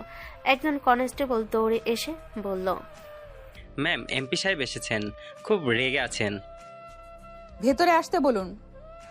কিছুক্ষণ পর দরজা জোরে ঠেলে ভেতরে ঢুকলেন এমপি। চোখ লাল, কণ্ঠ উঁচু। এই কি শুরু করেছেন আপনি? আমার ছেলেকে হাত করা পুড়িয়েছেন, জানেন আমি কে? ঘরের ভেতর মুহূর্তে নীরবতা নেমে এলো। নীলা ধীরে চেয়ার থেকে উঠে দাঁড়ালো, কণ্ঠ ঠান্ডা কিন্তু ধারালো। আমি জানি আপনি কে, কিন্তু এই থানার ভেতরে সব আইনের অধীন। এটা রাজনৈতিক ষড়যন্ত্র। আমার ছেলেকে ফাঁসানো হয়েছে, এখনই ছেড়ে দিন তাকে। প্রমাণ যদি হয় আপনার ছেলে নির্দোষ, তাহলে তাকে সম্মানের সাথে ছেড়ে দেওয়া হবে, কিন্তু তার আগে না। আপনি বুঝতে পারছেন না কাদের সঙ্গে লাগছেন? আমি অপরাধের সঙ্গে লাগি, পরিচয়ের সঙ্গে না। ঘরের বাইরে দাঁড়িয়ে থাকা অফিসাররা নিঃশ্বাস আটকে শুনছে। এমপি আবার বললেন, আপনার চাকরি টিকবে না। আমার চাকরি জনগণের জন্য। ভয় দেখিয়ে আমাকে থামানো যাবে না। কিছুক্ষণ দুজনে চোকাচুকি। ঘরের ভেতরে যেন তীব্র বিদ্যুৎ চমকাচ্ছে। শেষমেশ এমপির আগে ফুসতে ফুসতে বেরিয়ে গেলেন। দরজা বন্ধ হতে একজন অফিসার বলল, চাপ আসবে। চাপ যতই আসুক, কেসটা প্রমাণ সহ শেষ করব। আইন বিক্রি হয় না। থানার ভিতর তখনও চাপা উত্তেজনা। এমপি বেরিয়ে যাওয়ার পরও পরিবেশ পুরোপুরি স্বাভাবিক হয়নি। অফিসাররা ফাইল নিয়ে ব্যস্ত, কেউ ফোনে রিপোর্ট দিচ্ছে, কেউ আসামি জবানবন্দি লিখছে। নীলা নিজের কেবিনে বসে কেস ডায়েরির পাতা উল্টাচ্ছে। চোখে ক্লান্তি নেই, কিন্তু ভেতরে জমে আছে দিনের চাপ। ঠিক তখন দরজায় হালকা নক। ভেতরে আসুন। দরজা খুলতেই অভ্র ঢুকে পড়ল। সাধারণ শার্ট প্যান্ট, কিন্তু মুখে চেনা দুষ্টু হাসি। নীলা অবাক হয়ে তাকালো। তুমি এখানে কেন? থানায় কি কাজ তোমার? বউজানকে মিস করছি, তাই চলে এলাম। এটা থানা, বাড়ি না, সিরিয়াস জায়গা। জানি তো, তাই ভাবলাম সিরিয়াস মুখটার একটু হাসি দরকার। রাতের কথা কিন্তু আমি ভুলে যাইনি অব্র। তুমি জোর করছো আমাকে। ঘরে বাতাস হঠাৎ ভারী হয়ে গেল। অভ্র মুখের হাসি একটু মিলান হলো, কিন্তু সে হালকা স্বরে বলল, জোর না, ভালোবেসেছি, মারিনি তো। ভালোবাসা মানে কারো ইচ্ছাকে অগ্রাহ্য করা না। আমি না বলেছিলাম। আপনি সবসময় দেয়াল তুলে রাখেন নীলা, আমি শুধু সেই দেয়াল ভাঙতে চেয়েছি। দেওয়াল ভাঙার আগে দরজায় নক করতে হয়, এটা মনে রেখো। কথাগুলো নরম কিন্তু ভীষণ স্পষ্ট। অভ্র কিছুক্ষণ চুপ করে রইল। বাইরে কনস্টেবলের কণ্ঠ শোনা যাচ্ছে, ভেতরে অদ্ভুত নীরবতা। অভ্র ধীরে বলল, ঠিক আছে, হয়তো ভুল করেছি, কিন্তু আপনাকে হারাতে চাই না। আমাকে হারাতে না হলে আগে আমাকে বুঝতে শেখো। কেবিনের ভেতর তখনও ভারী নীরবতা। অভ্র চুপচাপ দাঁড়িয়ে আছে। নীলা টেবিলের উপর হাত রেখে কিছুক্ষণ চিন্তায় ডুবে। দুজনের মাঝখানে কথাগুলো বাতাসে ঝুলে আছে, অসমাপ্ত, অমীমাংসিত। ঠিক তখনই দরজায় তড়িঘড়ি নক। একজন সাব ইন্সপেক্টর ভেতরে ঢুকে স্যালুট করলো। স্যার, রায়হান কিছুতেই স্বীকার করছে না, বারবার বলছে সে নির্দোষ। নীলার চোখের ভেতর সঙ্গে সঙ্গে বদল এলো। ব্যক্তিগত আবেগ মুহূর্তেই সরিয়ে রাখলো সে। তারপর শক্ত কণ্ঠে বলল, ভিডিও রেকর্ডিং চালু আছে তো? জি ম্যাম, পুরো জেরা রেকর্ড হচ্ছে। ভালো, আমি আসছি। এখন আবার জেরা? অপরাধী স্বীকার না করলে প্রমাণ দিয়েই তাকে কোণঠাসা করতে হয়। সে কেবিন থেকে বেরিয়ে জেরা কক্ষের দিকে হাঁটতে লাগলো। বুটের শব্দ করিডোরে প্রতিধ্বনিত হচ্ছে। ভেতরে রায়হান চেয়ারে বসে, মুখে জেদি ভাব। ম্যাডাম, আমি কিছু করিনি, আপনারা আমাকে ফাঁসাচ্ছেন। নীলা সামনে এগিয়ে গিয়ে চেয়ার টেনে বসল, চোখ সরাসরি তার চোখে। তারপর শক্ত কণ্ঠে রাগ নিয়ে বলল, তুমি ভাবছো চুপ থাকলেই বাঁচবে? ফরেনসিক রিপোর্ট এসেছে, কল রেকর্ড আছে, সিসিটিভি ফুটেজ আছে। সব সাজানো। সত্যি স্বীকার করানোর অনেক পদ্ধতি আছে, কিন্তু আমরা আইন মেনে কাজ করি। কেউ হাত তুলবে না, কোনো রকম জোরাজুরি হবে না, আইনের বাইরে এক পাও না। তবে মনে রেখো, মিথ্যা গল্প বেশিক্ষণ টেকে না, প্রমাণের সামনে সবাই সোজা হয়ে যায়। রায়হানের কপালে ঘাম জমেছে। নীলা শান্ত স্বরে বলল, এখনো সময় আছে, সত্যি বলো। আদালতে স্বীকারোক্তি দিলে আইনের চোখে সেটার মূল্য থাকে। ঘরে বাতাস ভারী, ক্যামেরা রেকর্ড করছে প্রতিটা শব্দ, প্রতিটা নিঃশ্বাস। বাইরে দাঁড়িয়ে অভ্র কাছের ওপার থেকে দেখছে। এই নীলা একেবারে অন্য মানুষ। যারা কক্ষের ভেতরের বাতাসটা ভারী হয়ে আছে। ঘড়ির কাঁটা টিকটিক শব্দ করছে, কিন্তু সেই শব্দ যেন উত্তেজনার নিচে চাপা পড়ে গেছে। রায়হান চেয়ারে হেলান দিয়ে বসে আছে, মুখে একরকম জেদি হাসি। ম্যাডাম, যতই চাপ দেন, আমি কিছু স্বীকার করব না। শেষবার জিজ্ঞেস করছি, ঘটনাস্থলে তুমি ছিলে কি না? না। ঠিক আছে, যেহেতু তুমি মুখে বলছো না, আমরা প্রমাণের ভাষায় কথা বলবো। তাকে লকআপে নাও, মেডিকেল চেক আপ করিয়ে আনো, সব নিয়ম মেনে। আপনারা কিছুই করতে পারবেন না, আমার বাবা এমপি। এই ঘরে শুধু আইন কথা বলে। দুই কনস্টেবল তাকে ধরে নিয়ে গেল। করিডোরে হালকা ধস্তাধস্তি হলো, কারণ রায়হান নিজেকে ছাড়ানোর চেষ্টা করছে, কিন্তু পুলিশ সদস্যরা তাকে ধরে লকআপের দিকে নিয়ে গেল। অভ্র দূর থেকে সব দেখছে। অভ্র নিচু গলায় বলল, ও স্বীকার করবে না এত সহজে। স্বীকারোক্তি জোর করে আদায় করা যায় না, কিন্তু সত্যকে চেপে রাখা যায় না। কিছুক্ষণ পর খবর এলো, লকআপে গিয়ে রায়হান দেওয়ালে ঘুষি মারতে গিয়ে নিজে পড়ে গেছে। হাতে সামান্য আঘাত পেয়েছে। একজন কনস্টেবল বলল, ম্যাম, ও নিজেই পড়ে গিয়ে চোট পেয়েছে। সঙ্গে সঙ্গে ডাক্তার ডাকো, ইনজুরি রিপোর্ট তৈরি করো। কোনো অভিযোগের সুযোগ দেওয়া যাবে না। চাপ বাড়বে, কিন্তু আমরা নিয়ম ভাঙবো না। থানার করিডোর ধীরে ধীরে ফাঁকা হয়ে আসছে। দিনের আলো ঢুকে পড়ছে জানালা দিয়ে, কিন্তু ভেতরের পরিবেশ এখনো টানটান। কেসের চাপ, রাজনৈতিক প্রভাব, জেরা, সব মিলিয়ে দিনটা ভারী হয়ে আছে। নীলা কেবিন থেকে বেরিয়ে ফাইল হাতে নিয়ে দাঁড়িয়ে আছে, চোখে ক্লান্তির রেখা, কিন্তু মুখে কঠোরতা অটুট। ঠিক তখনই অভ্র সামনে এসে দাঁড়ালো। এখন বাড়ি চলুন, অনেক হয়েছে আজ। আমার কি কাজ নাই? কেস মাঝপথে রেখে বাড়ি যাব? কাজ তো সারা জীবনই থাকবে, কিন্তু স্বামী সেবা, সেটাও কিন্তু বড় কাজ। বেকার স্বামীর সেবা করার শখ আমার নাই। কয়েকজন অফিসার পাশ দিয়ে যেতে যেতে থমকে তাকালো, তারপর চুপচাপ সরে গেল। অভ্র ঠোঁট বাঁকিয়ে বলল, বেকার স্বামী তো আরো ভালো, সারাক্ষণ আপনার সঙ্গে সময় কাটাতে পারবে। কোনো অফিস টেনশন নাই, কোনো বসের ভয় নাই। চাই না বেকার স্বামী। আমার পাশে দাঁড়াতে হলে নিজের পরিচয় লাগবে, শুধু আমার ছায়া হয়ে থাকলে চলবে না। আপনি সবসময় এমন কথা বলেন যেন আমি অযোগ্য। অযোগ্য না, কিন্তু দায়িত্বহীনতা আমি পছন্দ করি না। আমি লড়াই করে এখানে এসেছি। আমার পাশে কেউ দাঁড়ালে সেও যেন নিজের জায়গায় দাঁড়িয়ে থাকে।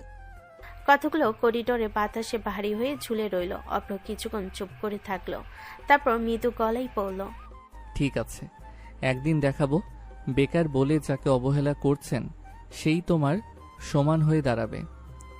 নীলা একবার তার দিকে তাকালো। সেই দৃষ্টিতে রাগ আছে, কিন্তু কোথাও একটা চাপা প্রত্যাশাও লুকিয়ে আছে।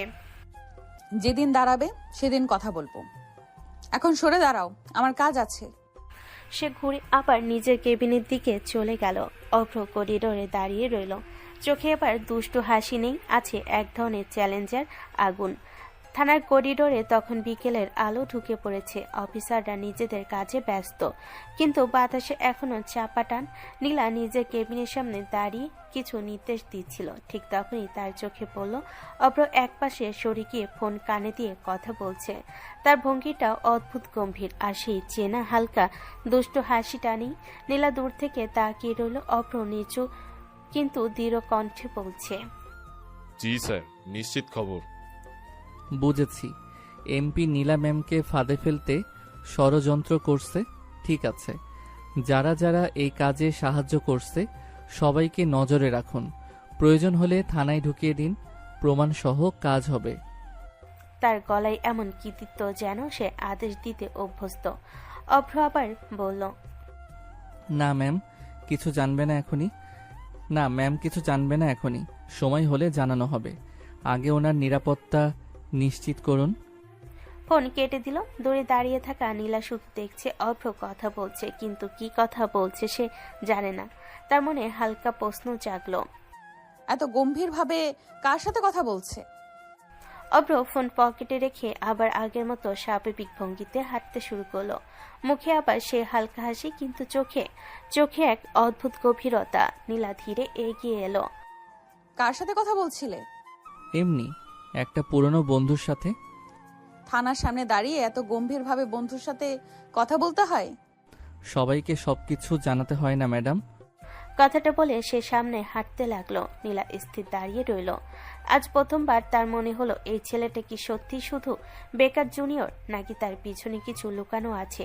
থানার ভেতরে শেষ বিকেলের আলো ধীরে ধীরে ফিকে হয়ে আসছে। কেস ডায়েরির শেষ পাতায় সই করে কলমটা নামিয়ে রাখলো নীলা। সারাদিনে দৌড়ঝাঁপ, জেরা, রাজনৈতিক চাপ সব মিলিয়ে শরীরটা অবসন্ন। সে চেয়ার থেকে উঠে জানালার বাইরে তাকালো। মনে হলো আজকের দিনটা খুব লম্বা ছিল। একটু হাওয়া দরকার, মাথাটা পরিষ্কার করতে হবে। ফাইল গুছিয়ে কেবিন থেকে বের হলো। করিডোর প্রায় ফাঁকা। গেটের দিকে হাঁটতে হাঁটতে তার চোখ হঠাৎ থেমে গেল।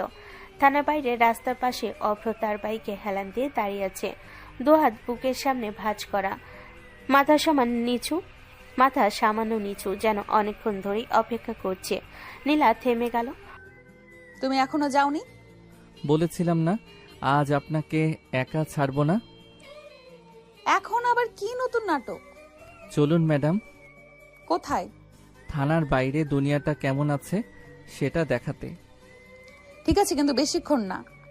অভ্র বাইক স্টার্ট দিল। ইঞ্জিনের শব্দে সন্ধ্যার নীরবতা কেঁপে উঠল। নীলা পিছনে উঠে বসলো। প্রথমে একটু দূরে বসেছিল, কিন্তু বাইক গতি পেতেই স্বাভাবিকভাবে সামান্য ধরে নিল অভ্রর কাঁধ। রাস্তার বাতাসে দিনের ক্লান্ত ধীরে ধীরে উড়ে যেতে লাগলো। শহরের ব্যস্ততা পেছনে ফেলে বাইকটা নদী পাড়ের দিকে এগোলো। নদীর ধারে পৌঁছাতে ঠান্ডা বাতাস মুখে এসে লাগলো। সূর্য ডুবে যাচ্ছে। আকাশে কমলা আর বেগুনি রঙের মিশ্রণ। অভ্র বাইক থামিয়ে বলল, নেমে পড়ুন ম্যাডাম, আজকের জন্য আপনার আদালত এখানে। নীলা ধীরে নামলো। নদীর দিকে তাকিয়ে কিছুক্ষণ চুপ করে রইল। জলের উপর সূর্যের শেষ আলো ঝিকমিক করছে। অনেকদিন পর এভাবে বের হলাম। আপনি সব সময় যুদ্ধের ময়দানে থাকেন, মাঝে মাঝে নিজের জন্যেও একটু সময় রাখা উচিত। আর তুমি সারাদিন আমাকে চ্যালেঞ্জ দাও, আবার শেষে এখানে নিয়ে আসো কেন? কারণ আপনার রাগের আড়ালে যে মেয়েটা লুকিয়ে আছে তাকে আমি হারাতে চাই না। নদীর হাওয়া দুজনের মাঝখানে নরম হয়ে বইছে। আজ থানার কোলাহল নেই, রাজনৈতিক চাপ নেই, শুধু গভীর শব্দ আর দুজন মানুষের নীরবতা। হয়তো এই নীরবতার মাঝে জমেছে নতুন কোনো অনুভূতি। নদীর পাড়ে হালকা বাতাস বইছে। সূর্য প্রায় ডুবে গেছে। আকাশে কমলা আর বেগুনি রঙের মিশ্রণে এক অদ্ভুত শান্ত সৌন্দর্য ছড়িয়ে আছে। দূরে একজন মানুষ হাঁটছে, কেউ বসে গল্প করছে, কেউ নদীর দিকে চুপচাপ তাকিয়ে। নীলা নদীর জলে চোখ রেখে দাঁড়িয়ে আছে। দিনের সব ক্লান্তি যেন এই বাতাসে একটু একটু করে হালকা হয়ে যাচ্ছে। হঠাৎ পেছন থেকে অভ্র এসে তাকে জড়িয়ে ধরল। নীলা চমকে উঠল। কি করছো? কত মানুষ আছে এখানে। তাতে কি, আমরা তো পবিত্র সম্পর্কে আবদ্ধ। স্বামী স্ত্রী জড়িয়ে ধরলে আকাশ ভেঙে পড়বে নাকি? নীলা চারিদিকে তাকালো, সত্যি কয়েকজন মানুষ পাশ দিয়ে হাঁটছে। তার গলা হালকা লাল হয়ে উঠল।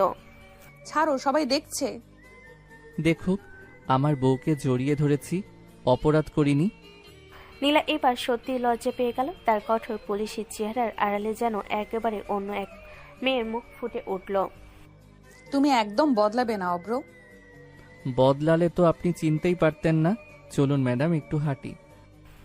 নীলা এবার সত্যি লজ্জা পেয়ে গেল। তার কঠোর পুলিশি চেহারার আড়ালে যেন একেবারে অন্য এক মেয়ের মুখ ফুটে উঠল।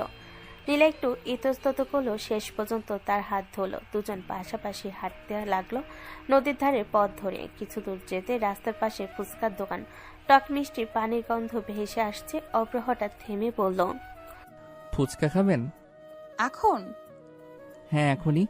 বড় বড় কেস সামলানো পুলিশ অফিসারও মাঝে মাঝে ফুচকা খেতে পারে। ঝাল বেশি হলে কিন্তু দায় তোমার। ভাই, 2 প্লেট, একটাই ঝাল কম আর একটা একটু বেশি।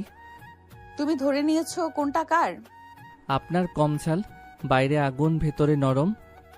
নীলা চুপ করে থাকলো, কিন্তু ঠোঁটের কোণে হালকা হাসি ফুটে উঠল। নদীর ধারে সেই ছোট্ট ফুচকার দোকানটার সামনে দাঁড়িয়ে দুজনে বেশ হালকা মেজাজে ছিল। বাতাসে টক পানির গন্ধ, চারপাশে কিশোর কিশোরীদের হাসি আর সন্ধ্যার নরম আলো, সব মিলে মুহূর্তটা একেবারে নির্ভার। দোকানদার তাড়াহুড়ো করে 2টা প্লেট এগিয়ে দিল। অভ্র আত্মবিশ্বাসী ভঙ্গিতে একটা প্লেট নীলার হাতে তুলে দিল। এই নিন ম্যাডাম, স্পেশাল কম ঝাল। নিশ্চিত তো? আপনার স্বামী কি কখনো ভুল করে? নীলা আর কিছু না বলে একটা ফুচকা তুলে গালে দিল। পরের সেকেন্ডে তার চোখ বড় বড় হয়ে গেল। ইস, এটা কি? আগুন লাগছে। সে হাত দিয়ে মুখে বাতাস করতে লাগলো। তার চোখ মুখ এক মুহূর্তের মধ্যে লাল টকটকে হয়ে গেল। পানি, পানি দাও। আপা, ভুলে প্লেট পাল্টে গেছে মনে হয়। অভ্র নিজের প্লেটের দিকে তাকিয়ে বুঝলো সত্যি ভুল হয়েছে। কম ঝালেরটা তার হাতে আর ঝালেরটা নীলার। নীলা লাফাতে লাফাতে বলছে, জ্বলছে, আমার জিহ্বা পুড়ে যাচ্ছে। আরে আরে দাঁড়ান, পানি দিচ্ছি। উফ, এটা মানুষ খায় নাকি? চারপাশে মানুষ তাকিয়ে আছে। নীলা লজ্জার রাগ ঝালের মিশ্রণে একেবারে অস্থির। অভ্র একটু চিন্তিত হয়ে গেল। দাঁড়ান, এভাবে হবে না। সে নীলার হাত ধরে একটু দূরে টেনে নিয়ে গেল। দোকানের ভিত থেকে সরিয়ে নীলা এখনো হাঁপাচ্ছে। কিছু একটা করো। অভ্র এক মুহূর্ত তার দিকে তাকিয়ে রইল, তারপর হঠাৎ করে তাকে কাছে টেনে নিল। এই কি করছো? কথা শেষ হওয়ার আগে অভ্র তার ঠোঁটে ঠোঁট ডুবিয়ে দিল। নীলা হতবাক, চোখ বড় বড় হয়ে গেল। কয়েক সেকেন্ড সে নড়ল না, যেন পুরো পৃথিবী থেমে গেছে। অভ্র ধীরে ধীরে তাকে আঁকড়ে ধরে রইল। কিছুক্ষণ পর আলতো করে সরে এলো। অভ্র নরম গলায় বলল, এখন কেমন? নীলা কয়েক সেকেন্ড কিছু বলতে পারল না, শুধু হাঁপাচ্ছে। ঝালের তীব্রতা সত্যি কমে এসেছে। নীলা ফিস ফিস করে বলল, তুমি পাগল? ঝাল কমানোর বিজ্ঞানসম্মত উপায়? নীলা এবার মুখ ঘুরিয়ে নিল, কিন্তু চোখে আর আগের মতো আগুন নেই। নদীর হাওয়া আবার বইছে, ঝাল কমেছে, কিন্তু অন্য এক উষ্ণতা যেন রয়ে গেছে বাতাসে। নদীর ধারে সেই হাসি ঠাট্টা, ঝাল ঝামেলা আর অদ্ভুত উষ্ণ মুহূর্তের পর দুজন ধীরে ধীরে বাইকের দিকে এগিয়ে গেল। আকাশ তখন পুরোপুরি অন্ধকার হয়নি, তবে সন্ধ্যার আলো মিলিয়ে গেছে। রাস্তার লাইটগুলো জ্বলে উঠছে একে একে। অভ্র হেলমেটটা নীলার হাতে দিল। চলুন ম্যাডাম, আজকের অভিযান এখানেই শেষ। অভিযান তোমার ছিল, আমি তো শুধু ঝালের শিকার। শিকার না, সন্ধ্যার নায়িকা। নীলা আর কিছু বলল না, চুপচাপ বাইকে উঠে বসলো। ফেরার পথটা আগে চেয়ে শান্ত। দুজনেই যেন নিজের ভাবনায় ডুবে গেল। বাড়ি গেটে পৌঁছে নীলা নামতে বলল, আজকে অনেক নাটক হলো। জীবনটাই তো নাটক, আমরা শুধু ডায়লগ বলি। আমি গোসল করে আসছি, মাথাটা পরিষ্কার করতে হবে। অভ্র দরজার পাশে দাঁড়িয়ে তাকিয়ে রইল। কিছুক্ষণ পর বাথরুমে দরজা খুলো। ভেতর থেকে বেরিয়ে এলো একেবারে অন্যরকম নীলা। ভেজা চুল পেছনে ছড়িয়ে আছে, সাদামাটা কিন্তু পরিপাটি একটা শাড়ি পরা। মুখে কোনো মেকআপ নেই, তবুও এক অদ্ভুত। অভ্র কিছুক্ষণ তাকিয়ে রইল। সুন্দর লাগছে জান। আমি কারো জান না। কারো হওয়ার দরকার নাই, আমার হলেই হবে। এত সহজ না আমাকে পাওয়া। আমি তো সহজ কিছু চাই না, কঠিন জিনিস জিততেই ভালো লাগে। দেখাই যাবে। সময় লাগুক, তবুও একদিন আপনি নিজেই বলবেন আমি শুধু তোমার। ঘরের ভেতর হালকা নীরবতা জমেছিল। জানালা পর্দা নড়ছে। ভেজা চুল কাঁধে ছড়িয়ে আয়নার সামনে দাঁড়িয়ে আছে নীলা। অভ্র এখনো তাকিয়ে আছে তার দিকে, চোখে মিশ্র অনুভূতি, অর্ধেক দুষ্টুমি, অর্ধেক গভীরতা। নীলা আয়নায় তার দিকে দৃষ্টি ফেলল। হয়েছে তোমার ডায়লগ? ডায়লগ না, মনের কথা। মনের কথা পরে শুনবো। এখন নিচে গিয়ে মাকে রান্নার কাজে সাহায্য করি। পুলিশ অফিসার হয়ে কিচেন ডিউটি? দায়িত্ব মানে শুধু কেস না, সংসারও একটা দায়িত্ব। কথা শেষ করে তার দরজা খুলে নিচে নেমে গেল। তার শাড়ির আঁচল সিঁড়ি দিয়ে নামতে নামতে হালকা দুলছে। অভ্র কিছুক্ষণ দরজার দিকে তাকিয়ে রইল, তারপর ধীরে দরজা বন্ধ করলো। মুখের হাসি মিলিয়ে গেল। সে বাথরুমে গিয়ে মুখে পানি ছিটালো, দ্রুত ফ্রেশ হয়ে বের হলো। টেবিলের উপরে রাখা ল্যাপটপ খুলে বসলো। স্ক্রিনে আলো পড়তেই মুখের চেহারা পুরো বদলে গেল। একেবারে গম্ভীর মনোযোগী কিবোর্ডে দ্রুত আঙ্গুল চালাতে লাগলো। কিছু ফাইল খুললো, কিছু তথ্য চেক করলো, তারপর ফোনটা হাতে নিল, ডায়াল করলো একটা নাম্বার। 2 রিংয়ের পর ওপাশ থেকে গম্ভীর কণ্ঠ। জি স্যার। রায়হানের সব ব্যাকগ্রাউন্ড চাই, ব্যাংক ট্রানজেকশন, বিদেশি কানেকশন, কার সাথে মুভ করছিল সব। একটা তথ্য বাদ যাবে না। হয়ে যাবে স্যার। আর শুনুন, এমপির অফিসে কারা কারা ঘনিষ্ঠভাবে জড়িত তাদের নামের তালিকাও চাই, দ্রুত। কল কেটে গেল। অভ্র কিছুক্ষণ চুপচাপ স্ক্রিনের দিকে তাকিয়ে রইল। তার চোখে এখন আর সেই হালকা বেকার ছেলে নির্লিপ্ত ভাব নেই, বরং সেখানে আছে পরিকল্পনা, ক্ষমতা এবং অদৃশ্য এক প্রভাব। নিচে রান্নাঘর থেকে নীলার হাসির শব্দ ভেসে আসছে, আর উপরে ল্যাপটপের আলোয় বসে আছে এক মানুষ, যার সাধারণ চেহারার আড়ালে লুকিয়ে আছে এক গভীর অজানা এক সত্য। নিচের রান্নাঘরটা তখন একেবারে ঘরোয়া উষ্ণতায় ভরে গেছে। চুলার কড়াইতে তরকারি ফুটছে, পেঁয়াজ রসুন ভাজার গন্ধে পুরো ঘরটা মোমো করছে। নীলা শাড়ির আঁচল গুটিয়ে সবজি কেটে দিচ্ছে। আজ তো তোমাকে খুব ফুরফুরে লাগছে মা। ফুরফুরে না মা, একটু শান্ত বলা যায়। কাজের চাপ কমেছে নাকি? চাপ তো কমে না, তবে মাঝে মাঝে মনে হয় সবকিছুর বাইরে একটু স্বাভাবিক জীবন দরকার। সংসারে মানুষকে স্বাভাবিক রাখে। মা, আপনি কখনো ভয় পান না? এত কেস সামলাই, এত শত্রু। আল্লাহ আছে, আজ আমার ছেলে আছে, তুমি তোমার কাজ করো। আপনার ছেলে? তুমি এখনো ওকে পুরো চিনো না মা। আর পাশে অভ্র মা ডাল নেড়ে দিচ্ছেন। ঠিক তখনই পেছন থেকে কারোর কাশির শব্দ। অভ্র দরজার পাশে হেলান দিয়ে দাঁড়িয়ে আছে, মুখে আবার সেই চেনা দুষ্টু হাসি। দুইজনে মিলে আমার নামে গোপন সভা বসিয়েছেন নাকি? তুমি এখানে কেন? উপরে তো খুব ব্যস্ত ছিলে। ব্যস্ত মানুষও তো খেতে চায়, আর বউ কিচেনে থাকলে স্বামী কি দূরে থাকতে পারে? আরে বাবা, রান্না শেষ হতে দাও। কি রান্না হচ্ছে একটু টেস্ট করে দেখি। হাত দিও না, এখনো লবণ ঠিক করিনি অব্র। লবণ কম না, ভালোই হয়েছে, তবে একটু ভালোবাসা কম আছে। নাটক বন্ধ করো। ইউনিফর্ম খুলে শাড়ি পরলে আপনি বেশি ভয়ঙ্কর লাগে যান। আবার জান বললে কিন্তু চামচ মাথায় পড়বে। তোমরা দুজন থামবে? আমি তো শুধু সাহায্য করতে এসেছি। তোমার সাহায্য মানেই গোলমাল। রান্নাঘর ভরে গেল হাসিতে। আজকের সন্ধ্যায় কোনো কেস নেই, কোনো রাজনীতি নেই, শুধু 3 জন মানুষের ছোট্ট সংসারের উষ্ণতা। কিন্তু এই উষ্ণতার আড়ালেই যেন জমে আছে কিছু অজানা রহস্য, যা এখনো নীলা পুরো বুঝতে পারেনি। রান্নাঘর থেকে শোনা কৌতুক আর হাসি ঘরে ধীরে ধীরে নীরবে মিলিয়ে গেল। চুলা থেকে পেঁয়াজের গন্ধ, লেট ম্যাগাজিনের আলো, সব মিলিয়ে একটা শান্ত সন্ধ্যার ছায়া। নীলা রান্নার কাজ সেরে নিজেই কাপড় গুছিয়ে রুমের দিকে হাঁটতে লাগলো। অপর কিছুক্ষণ কৌতুক মিশিয়ে রান্নাঘরের কাজ দেখছে, তারপর হঠাৎ পেছন থেকে তার দিকে এগিয়ে এলো। আজকের দিনটা কি শুধু শেষ হবে রান্নার মাধ্যমে? অব্র, বিরক্ত করো না, ক্লান্ত হয়ে গেছি। কিন্তু অভ্র থেমে না থেকে নীলার রুমে যেতে ধীরে ধীরে নীলার কাছে এগিয়ে গিয়ে হাত দিয়ে তার কোমর আটকালো।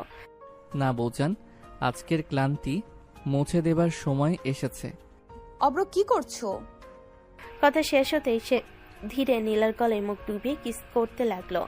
ঠোঁট থেকে গলা, কোমল ছোঁয়া, প্রতিটা স্পর্শে নীলা কিছুটা হকচকিয়ে যায়। অভ্র ধীরে তাকে কোলে তুলে বিছানায় বসিয়ে রাখলো। আরে বৌজান, এত অস্থির হবেন না। নীলা রাগ দেখালো, তাড়াতাড়ি করে অভ্রকে ঠেকাতে দুহাত তুলে বলল, অব্র কি করছো? রাগ দেখান আর আমি পাত্তা দিচ্ছি না। অভ্র আবার কিস করতে লাগলো। নীলা চুপচাপ তার হাত আঁকড়ে ধরল, কিন্তু কিছু বলতে পারল না। অভ্র আবার নরম গলায় বলল, বৌজান, ক্লান্তি দূর করতে এই আদর দরকার।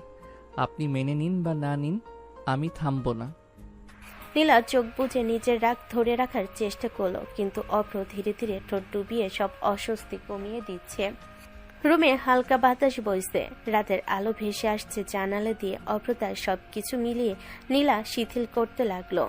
প্রতিটি স্পর্শে, প্রতিটি চুম্বনে রাগের ফোঁটা গলে যাচ্ছে, কিন্তু নীলা এখনো পুরোদস্তর সমরূপ হয়নি। অভ্রকে থামাতে চাইলেও সে পাত্তা দিচ্ছে না। ঘরের মধ্যে গভীর রাত নেমে এসেছে, রান্নাঘরের আলো নিভে গেছে, আর সব কক্ষের মধ্যে এক নিস্তব্ধতা। খাওয়া দাওয়া শেষে সবাই শুয়ে আছে, শুধু মাঝে মাঝে দূরের কোনো ঘড়ির টিকটিক শব্দ বা দূরের গাড়ির হর্ন ভেসে আসে। দুজনেই ঘুমিয়ে আছে। হঠাৎ অভ্রের ফোন কাঁপতে, সে ফোনের স্ক্রিনে হঠাৎ আলো দেখলো। কল আসছে। অভ্র ফোন ধরে হেসে বলল, রাতের এ সময় কে কল করে কে জানে। সে কল ধরল, ধীরে ধীরে বেলকনিতে চলে গেল। বাইরের হাওয়া ঠান্ডা, তার চোখে এখন অদ্ভুত তীব্রতা। ফোনের ওপাশ থেকে গভীর কণ্ঠ, স্যার, রায়হানের সব প্রমাণ জোগাড় করেছি। পাঠিয়ে দাও। ঠিক আছে স্যার, সব প্রমাণ পাঠানো হবে। নেশা থেকে শুরু করে মেয়েদের রিপোর্ট, সব ধরনের বাজে কাজ রায়হান করেছে। এবার কে বাঁচাবে তোকে, রায়হান? অভ্র হালকা হাসি দিয়ে হাতের ফোনে সব প্রমাণ এক গোপন নাম্বার থেকে নীলার ফোনে পাঠাতে শুরু করলো। ফাইল, ছবি, ভিডিও সব, এমনভাবে যে নীলা কোনোদিন চিনতে পারবে না কে পাঠালো। অভ্র শেষ করে ফোন নিচে রেখে শুয়ে পড়ল। চুপচাপ, কিন্তু মনে মনে পরিকল্পনা তৈরি হচ্ছে। চোখ বন্ধ, কিন্তু মন ব্যস্ত। পরে সকালে নীলা ধীরে ধীরে চোখ খুলল। ঘরের আলো ধীরে ধীরে ভেতরে ঢুকছে। সে হাত বাড়িয়ে ফোনটা ধরল, স্ক্রিনে চোখ পড়ল। অনেকগুলো ফাইল এসেছে। নীলার ভুরু ভাঁজ হলো। এগুলো কে পাঠালো? সে একটি ফাইল খুলল, চোখ বড় হয়ে গেল। প্রমাণের পর প্রমাণ, রায়হানের সমস্ত খারাপ কাজ। এবার কে তোমাকে বাঁচাবে রায়হান? কিন্তু এগুলো পাঠালো কে? নীলা ঘরে বসে ফোনের স্ক্রিন ধরে তাকিয়ে আছে।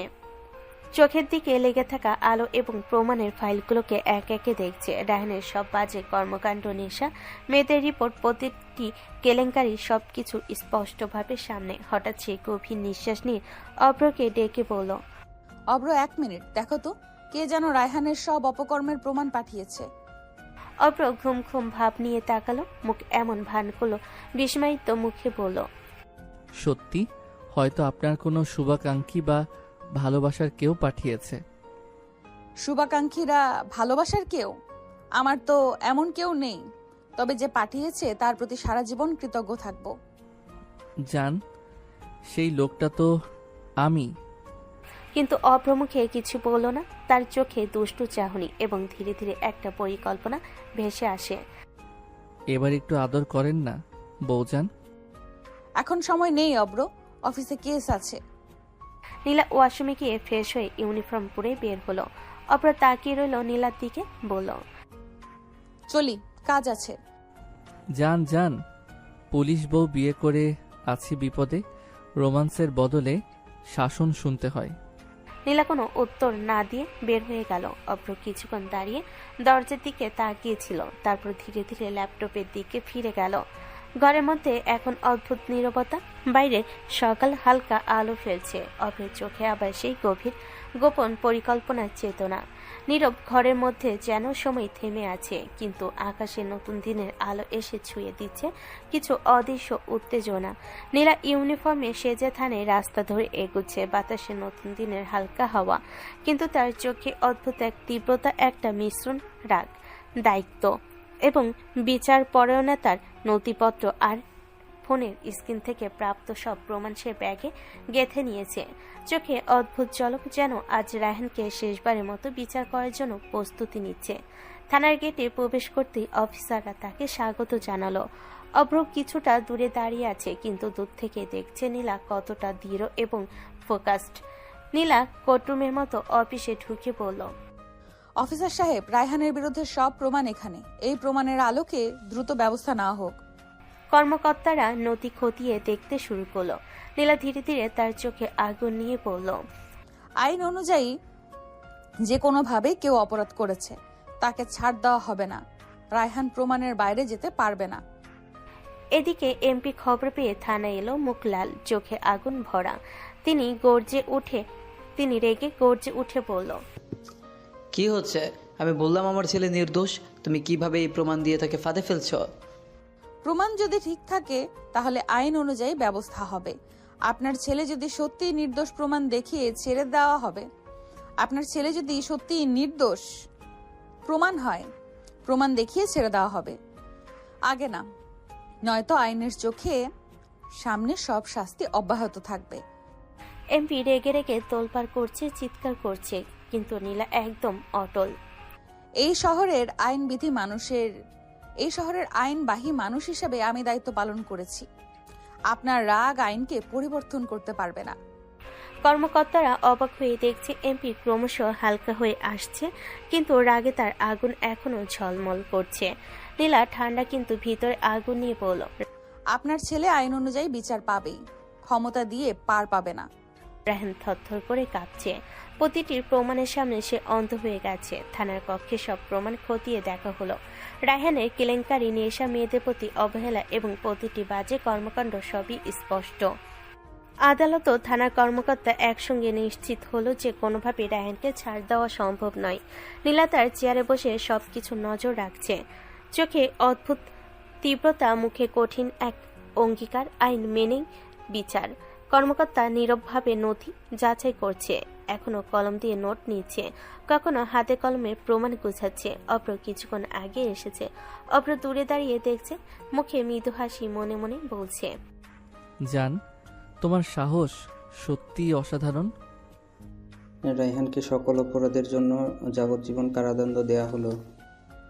রায়হান কেঁপে উঠল, শ্বাস আটকে আছে, চোখে ভয়। আর এমপি সে আগে অগ্নিগর্ভ, কিন্তু আদালত, আইন তাকে কোনো সুযোগ দেয়নি। নীলা ধীরে ধীরে দাঁড়িয়ে বলল, বিচার হয়েছে, আইন মানা হয়েছে, কেউ প্রমাণের বাইরে যাবে না। কোর্টে বড় অফিসার, যিনি সব প্রমাণ খতিয়ে দেখেছেন, নীলার দিকে তাকিয়ে বললেন, নীলা, তোমার সাহস, সততা এবং দৃঢ়তা দেখে আমাদের অফিসকে গর্বিত লাগছে। তোমাকে প্রমোশন দেওয়া হলো, সিনিয়র অফিসার হিসেবে দায়িত্বও বাড়ছে। ধন্যবাদ স্যার, আমার কাজ শেষ হয়নি, এখনো অনেক দায়িত্ব বাকি। বৌজান, আমি বলেছিলাম আপনি সবকিছু পারবেন। আর দেখেন তো, সব প্রমাণ সত্যি হলে আইনও জয় করে। শুধু আইন নয় অব্র, সাহস আর সঠিক প্রমাণ, এই দুটো থাকলেই বিচার হয়। আর আমি থাকলে সব সময় আপনার পাশে বৌজান। দেখব বেকার স্বামী সারাক্ষণ পাশে থাকবে কিনা। দিনের কাজ শেষ। থানার ঘরে এখন নিস্তব্ধতা। কাগজপত্র সরানো হয়েছে। অফিসাররা প্রত্যেকে নিজ নিজ ডেস্কে ফিরে গেছে।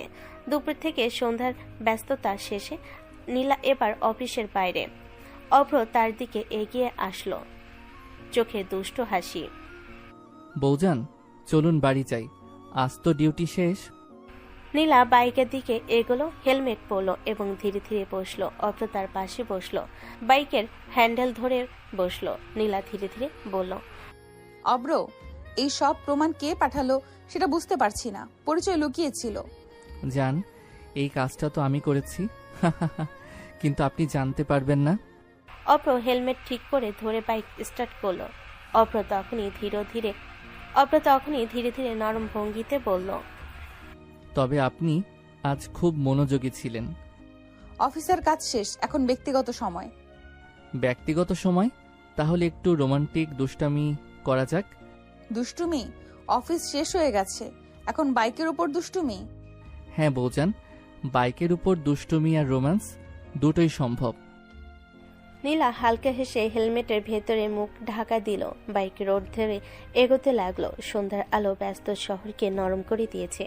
রাতের হালকা ঠান্ডা আর দুজনের মধ্যে এক নীরব অদ্ভুত উত্তেজনা। অভ্র চোখে ঝলক দেখিয়ে ধীরে ধীরে নীলা কাছে ঝুঁকল। বাড়ি ঢুকতে নীলা ফ্রেশ হতে রুমে চলে গেল। ইউনিফর্ম খুলে ঝুলিয়ে দিল, বিছানায় শুয়ে পড়ল। চোখ বন্ধ, মুখে হালকা ক্লান্তির ছাপ। অভ্র ধীরে ধীরে রুমে ঢুকলো, চেয়ারে বসে কিছুক্ষণ তাকিয়ে থাকলো। তার চোখে সেই দুষ্টু হাসি। মনে মনে আবার নতুন পরিকল্পনা ভেসে উঠছে। জান, এত তাড়াতাড়ি শুয়ে পড়েছেন কেন? ক্লান্ত লাগছে অব্র, দিনটা অনেক চাপের ছিল। অভ্র ধীরে বিছানার পাশে এসে বসলো, হাতের আঙ্গুলে তার চুল খেলাতে খেলাতে বলল, তাহলে একটু আদর করি, সব ক্লান্তি চলে যাবে। খবরদার, কাছে আসলে খবর আছে। একটু ঘুমাবো, বুঝলে? জান, তুমি ঘুমাও, আর আমি একটু আদর করছি। অব্র থামো। কিন্তু অভ্র কাছে গিয়ে ঠোঁটে ঠোঁট ডুবিয়ে কিস করতে শুরু করলো। ধীরে ধীরে হাত দিয়ে নরমভাবে কাছে টেনে নিল। নীলা রেখে সরানোর চেষ্টা করলো, কিন্তু অভ্র তার রাগকে পাত্তা দিল না। বউজান, চুপ থাকো না, শুধু আজকের ক্লান্তি মুছে দিতে এসেছি। নীলা চুপচাপ, কিছু বলতে পারল না। চোখে অল্প লজ্জা, মুখে রাগের চাপ। অভ্রের আদর ধীরে ধীরে সব ক্লান্তি, সব চাপ কমিয়ে দিচ্ছে।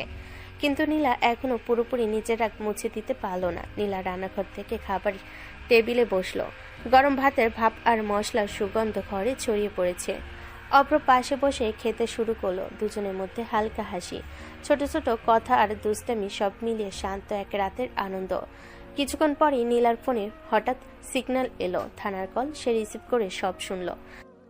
অফিসার বলছেন নতুন একটি কেস এসেছে, মাদক কেস। এক্ষুনি তদন্ত শুরু করতে হবে। তুমি এত তাড়াতাড়ি চলে যাচ্ছ? হ্যাঁ, এই ধরনের কেসে সময় অপচয় করা যায় না। জান, তাহলে আমিও যাব। একা তোমাকে এই ঝুঁকিতে যেতে দেব না। অব্র, এটা অফিসের কাজ, খুব বিপজ্জনক। তুমি কি? বউজান, আমি তোমার পাশে থাকব, ঝুঁকি হোক বা না হোক, আমরা একসাথে। ঠিক আছে, তাহলে যাই, কিন্তু সাবধানে। নীলা দ্রুত ইউনিফর্মে সজ্জিত হয়ে বাইকে উঠল। শহরের রাস্তা ধরে বাইক ছুটতে শুরু করলো। বাতাসে হালকা ঠান্ডা, হেলমেটের ভেতরে চোখে তীব্রতা। দুজনই থানায় ঢুকতে কেসের নতুন ফাইল খোলা হলো। অফিসের মধ্যে এক অদ্ভুত উত্তেজনা। মাদক বিরোধী কেসের নথি ছড়িয়ে আছে ডেস্কে। বড় বড় প্রমাণপত্র, চিত্র, লিপিবদ্ধ তথ্য সব চোখে পড়ছে। নীলা চোখ রেখে ফাইলগুলো যাচাই করতে লাগলো। চোখে অদ্ভুত তীব্রতা, গায়ে অনমনীয় এক শক্তি। লোকেশন ট্যাগ করো। বেশি সময় নষ্ট করা উচিত না। এই ধরনের কেসে প্রতিটি মিনিট গুরুত্বপূর্ণ। সব পুলিশ খোঁজ খবর নেবে, প্রত্যেকে দায়িত্ব বুঝুক, কাউকে অবহেলা করার সুযোগ নেই। বউজান, আজকের কাজ কঠিন, কিন্তু তোমার সঙ্গে থাকলে সবই সহজ। সহজ নয় অব্র, প্রতিটি কাজ নিখুঁত হতে হবে। ভুল হলে কোনো সুযোগ থাকবে না। থানার হলের ভিতরে নীলা ব্যস্ত, কম্পিউটার স্ক্রিনে লোকেশন চিহ্নিত করছে। টিমকে নির্দেশ দিচ্ছে। অফিসাররা কাগজপত্র নিয়ে ঘুরছে। সবাই ব্যস্ত, কিন্তু অভ্র একটু দূরে সরে গিয়ে ফোন হাতে নিল। হ্যালো। হ্যাঁ, ঠিক আছে, আমাদের কাছে মাদক পাচারকারী চক্রের খবর এসেছে। দ্রুত খোঁজ নিয়ে আমাকে শেয়ার করো। Yes sir. তুমি কে? কে তোমাকে এসব জানাবে? অভ্র হঠাৎ চুপ করে গেল, চোখে অদ্ভুত অসহায়তা, কিন্তু চুপচাপ কিছু বলল না। তেমন কিছু না জান। একদম নাটক করবে না, আমি সব শুনেছি। ভুল শুনেছ জান। তুমি কি সত্যি বলবে, নাকি আমাদের সম্পর্কটা এখানেই শেষ করব? জান, আসলে আমি সিআইডি অফিসার, গোপনে কাজ করি। এইসব তদন্তের মধ্যে আমি তোমার পাশে থেকেও তথ্য সংগ্রহ করি। নীলা হঠাৎ চমকে উঠল, চোখ বড়, মুখের ভাব রুদ্ধ। মনে হলো হঠাৎ সব সত্য একসাথে তার সামনে চলে এসেছে। তুমি সিবিআই অফিসার? হ্যাঁ জান, এই পরিচয় আমাকে সবসময় তোমার পাশে থাকতে দিয়েছে। আমি শুধু চাই তোমার নিরাপত্তা আর সব প্রমাণের সত্যতা নিশ্চিত করা। তাহলে সব নাটক, সব খেলা, সব কেসের মধ্যে তুমি সত্যি প্রমাণ দাও আমাকে। জান, বিশ্বাস করো, সবই তোমার জন্য। আর এই সত্যিকারের পরিচয়েও আমি শুধু তোমার পাশে থাকব। নীলা থানা অফিসের ডেস্কে বসে আচ্ছন্ন চেয়ারে এই ফাইলগুলো দেখতে রইল। তার চোখে অদ্ভুত ক্ষোভ আর বিস্ময়ের ছাপ। অভ্র দূরে দাঁড়িয়ে ফাইল এবং কম্পিউটার স্ক্রিনের দিকে তাকিয়ে ধীরে ধীরে কথা বলল। জান, চিন্তা করো না, আমার লোক এখনই সব খোঁজ নিয়ে সত্যি ইনফরমেশন পাঠাবে। নীলা হঠাৎ উঠে দাঁড়ালো, চোখে আগুন ঝলমল করছে। সে শক্ত কণ্ঠে বলল, তাহলে এতদিন বলনি কেন? আমি যে কতবার তোমাকে বেকার বলে অপমান করেছি অব্র। অভ্র সামান্য হাসলো, চোখে মৃদু হাসির ঝলক। ধীরে ধীরে সে নীলার দিকে এগিয়ে এলো। জান, সেসব কোনো ব্যাপার না। মানুষ বাইরে যা দেখে তাই বিশ্বাস করে। তুমি বেকার ভাবো বা অন্য কেউ যা ভাবুক সেটা গুরুত্বপূর্ণ নয়। কিন্তু তুমি তো সিআইডি অফিসার, এতদিন জানাওনি। আমি কি ভাবতে পারি এত সাহস তোমার মধ্যে, আর আমি তোমাকে এভাবে এড়িয়ে গেছি? অভ্র ধীরে হাতে নীলার কাঁধে স্পর্শ করলো, চোখে দৃঢ়তা আর মৃদু দুষ্টু হাসি। জান, আমি চেয়েছিলাম সবকিছু তোমার নিরাপত্তার জন্য হোক নিখুঁত। সত্য প্রকাশ করলে আমাদের সম্পর্ক এবং কাজ দুটোই ঝুঁকিতে পড়ত, তাই আমি গোপন রেখেছি। নীলা চুপচাপ, তার চোখে রাগ, কিন্তু সেই সঙ্গে মনে একটা অদ্ভুত প্রশান্তি। তার হৃদয় বুঝতে লাগলো যে মানুষটা যে এতদিন হালকা করেছে, বেকার বলে অপমান করেছে, তার ভেতর এত গভীর সত্য আর দায়বদ্ধতা লুকিয়ে আছে। অভ্র ধীরে ধীরে হাসি দিয়ে বলল, সবই তোমার জন্য জান, আর এখন আমি তোমার পাশে আছি। বিশ্বাস করো, সব ঠিক হয়ে যাবে। অভ্র থানার কক্ষে দাঁড়িয়ে ফোন হাতে দূর থেকে তার লোক ফোনে কথা বলছে। অভ্রর চোখে আগুন, হালকা দুষ্টু হাসি। কি খবর, সব ঠিকঠাক আছে তো? হ্যাঁ স্যার, সব সত্য। ওরা আস্তানায় আছে, মাদক পাচার করছে। জান, শুনছো কি? সব সত্যি। আমরা সঠিক সময় ধরতে পারবো। ভালো, তাহলে আমরা পুরো টিম নিয়ে সরাসরি যাই, কোনো ভুলের সুযোগ নেই। ঠিক আছে, আমি তোমার পাশে থাকবো। সবকিছু আমার নজরে। দুজনেই দ্রুত টিমের সঙ্গে যোগাযোগ করলো। পুলিশ অফিসাররা প্রস্তুত হচ্ছে। লোকেশন চিহ্নিত, গাড়ি সাজানো, কম্পিউটার স্ক্রিনে মানচিত্র খোলা, সবই নিখুঁত পরিকল্পনা। নীলা মাথা নেড়ে পড়ল। সবাই প্রস্তুত? ভুল হলে কেউ বাঁচতে পারবে না। আমরা আজই তাদের ধরে ফেলবো। গাড়ির হর্ন বাজালো, টিমের গাড়ি দ্রুত রওনা হলো। রাতের অন্ধকারে পুলিশদের গাড়ি চলল নদীর ধারে, শহরের রাস্তা ধরে। দম বন্ধ করা, উত্তেজনা, সবই জানে আজকের অভিযান, আজকের কেস, জীবন জীবিকা উভয়ের পরীক্ষা। অভ্র, নীলা এবং পুরো টিম আস্থানেই পৌঁছালো। বাইরের অন্ধকারে, ভিতরে নেশার গন্ধ আর অচেনা মানুষের আওয়াজ। নীলা হঠাৎ ধীরে ধীরে বলল, যে কোনো মুহূর্তে ওরা পালানোর চেষ্টা করবে, সবাই সতর্ক। জান, তুমি চিন্তা করো না, আজ আমি তোমার পাশে আছি। কেউ পালাতে পারবে না। মাদক পাচারকারীরা ভাবতে পারবে না যে তাদের কাছে আঘাত আসছে। অভ্র ও নীলা পুরো টিমের সাথে নিখুঁত সমন্বয় করে তাদের ঘিরে ফেলেছে। সবাইকে ধরে থানায় নিয়ে আসা হলো। চক্রের প্রতিটি সদস্য এখন সঠিক জায়গায় পুলিশের হাতে। অফিসের বাতাসে শান্তি, আর নীলা অভ্র দুজন এখন বাসায় ফিরছে। অভ্র হালকা হাসি দিয়ে বলল, জান, একটু সুন্দর করে সাজো। কোন দুঃখে? দুঃখে না, সুখে। তোমার স্বামী তো বেকার না, তাই সুখে সাজো। নীলা হালকা চোখ মেলে ধীরে ধীরে শাড়ি পরে আসলো। অভ্র তার দিকে এগিয়ে এসে হঠাৎ নরমভাবে জড়িয়ে ধরে গলায় মুখ ডুবিয়ে কিস করতে শুরু করলো। জান, সুন্দর লাগছে। নীলা লজ্জায় ধাক্কা দিল, কিন্তু অভ্র পাত্তা দিল না। অভ্র ধীরে ধীরে নীলাকে কোলে তুলে বিছানায় শুয়ে দিল। চোখে দুষ্টু হাসি, কিন্তু হৃদয়ে গভীর ভালোবাসা। জান, আজ অনেক কাজ হয়েছে, এবার শুধু তোমার জন্য সময়। তার ঠোঁটে ঠোঁট ডুবিয়ে কিস করতে লাগলো। নীলা প্রথমে চুপচাপ, একটু লজ্জা, তারপর তার হৃদয় নরম হতে লাগলো। ঘর ভরে গেল আদর আর কোমলতার মিশ্রণে। হাতে ছোঁয়া, চোখে চোখ রাখা সেই মুহূর্তগুলো যেন সময় থেমে গেছে।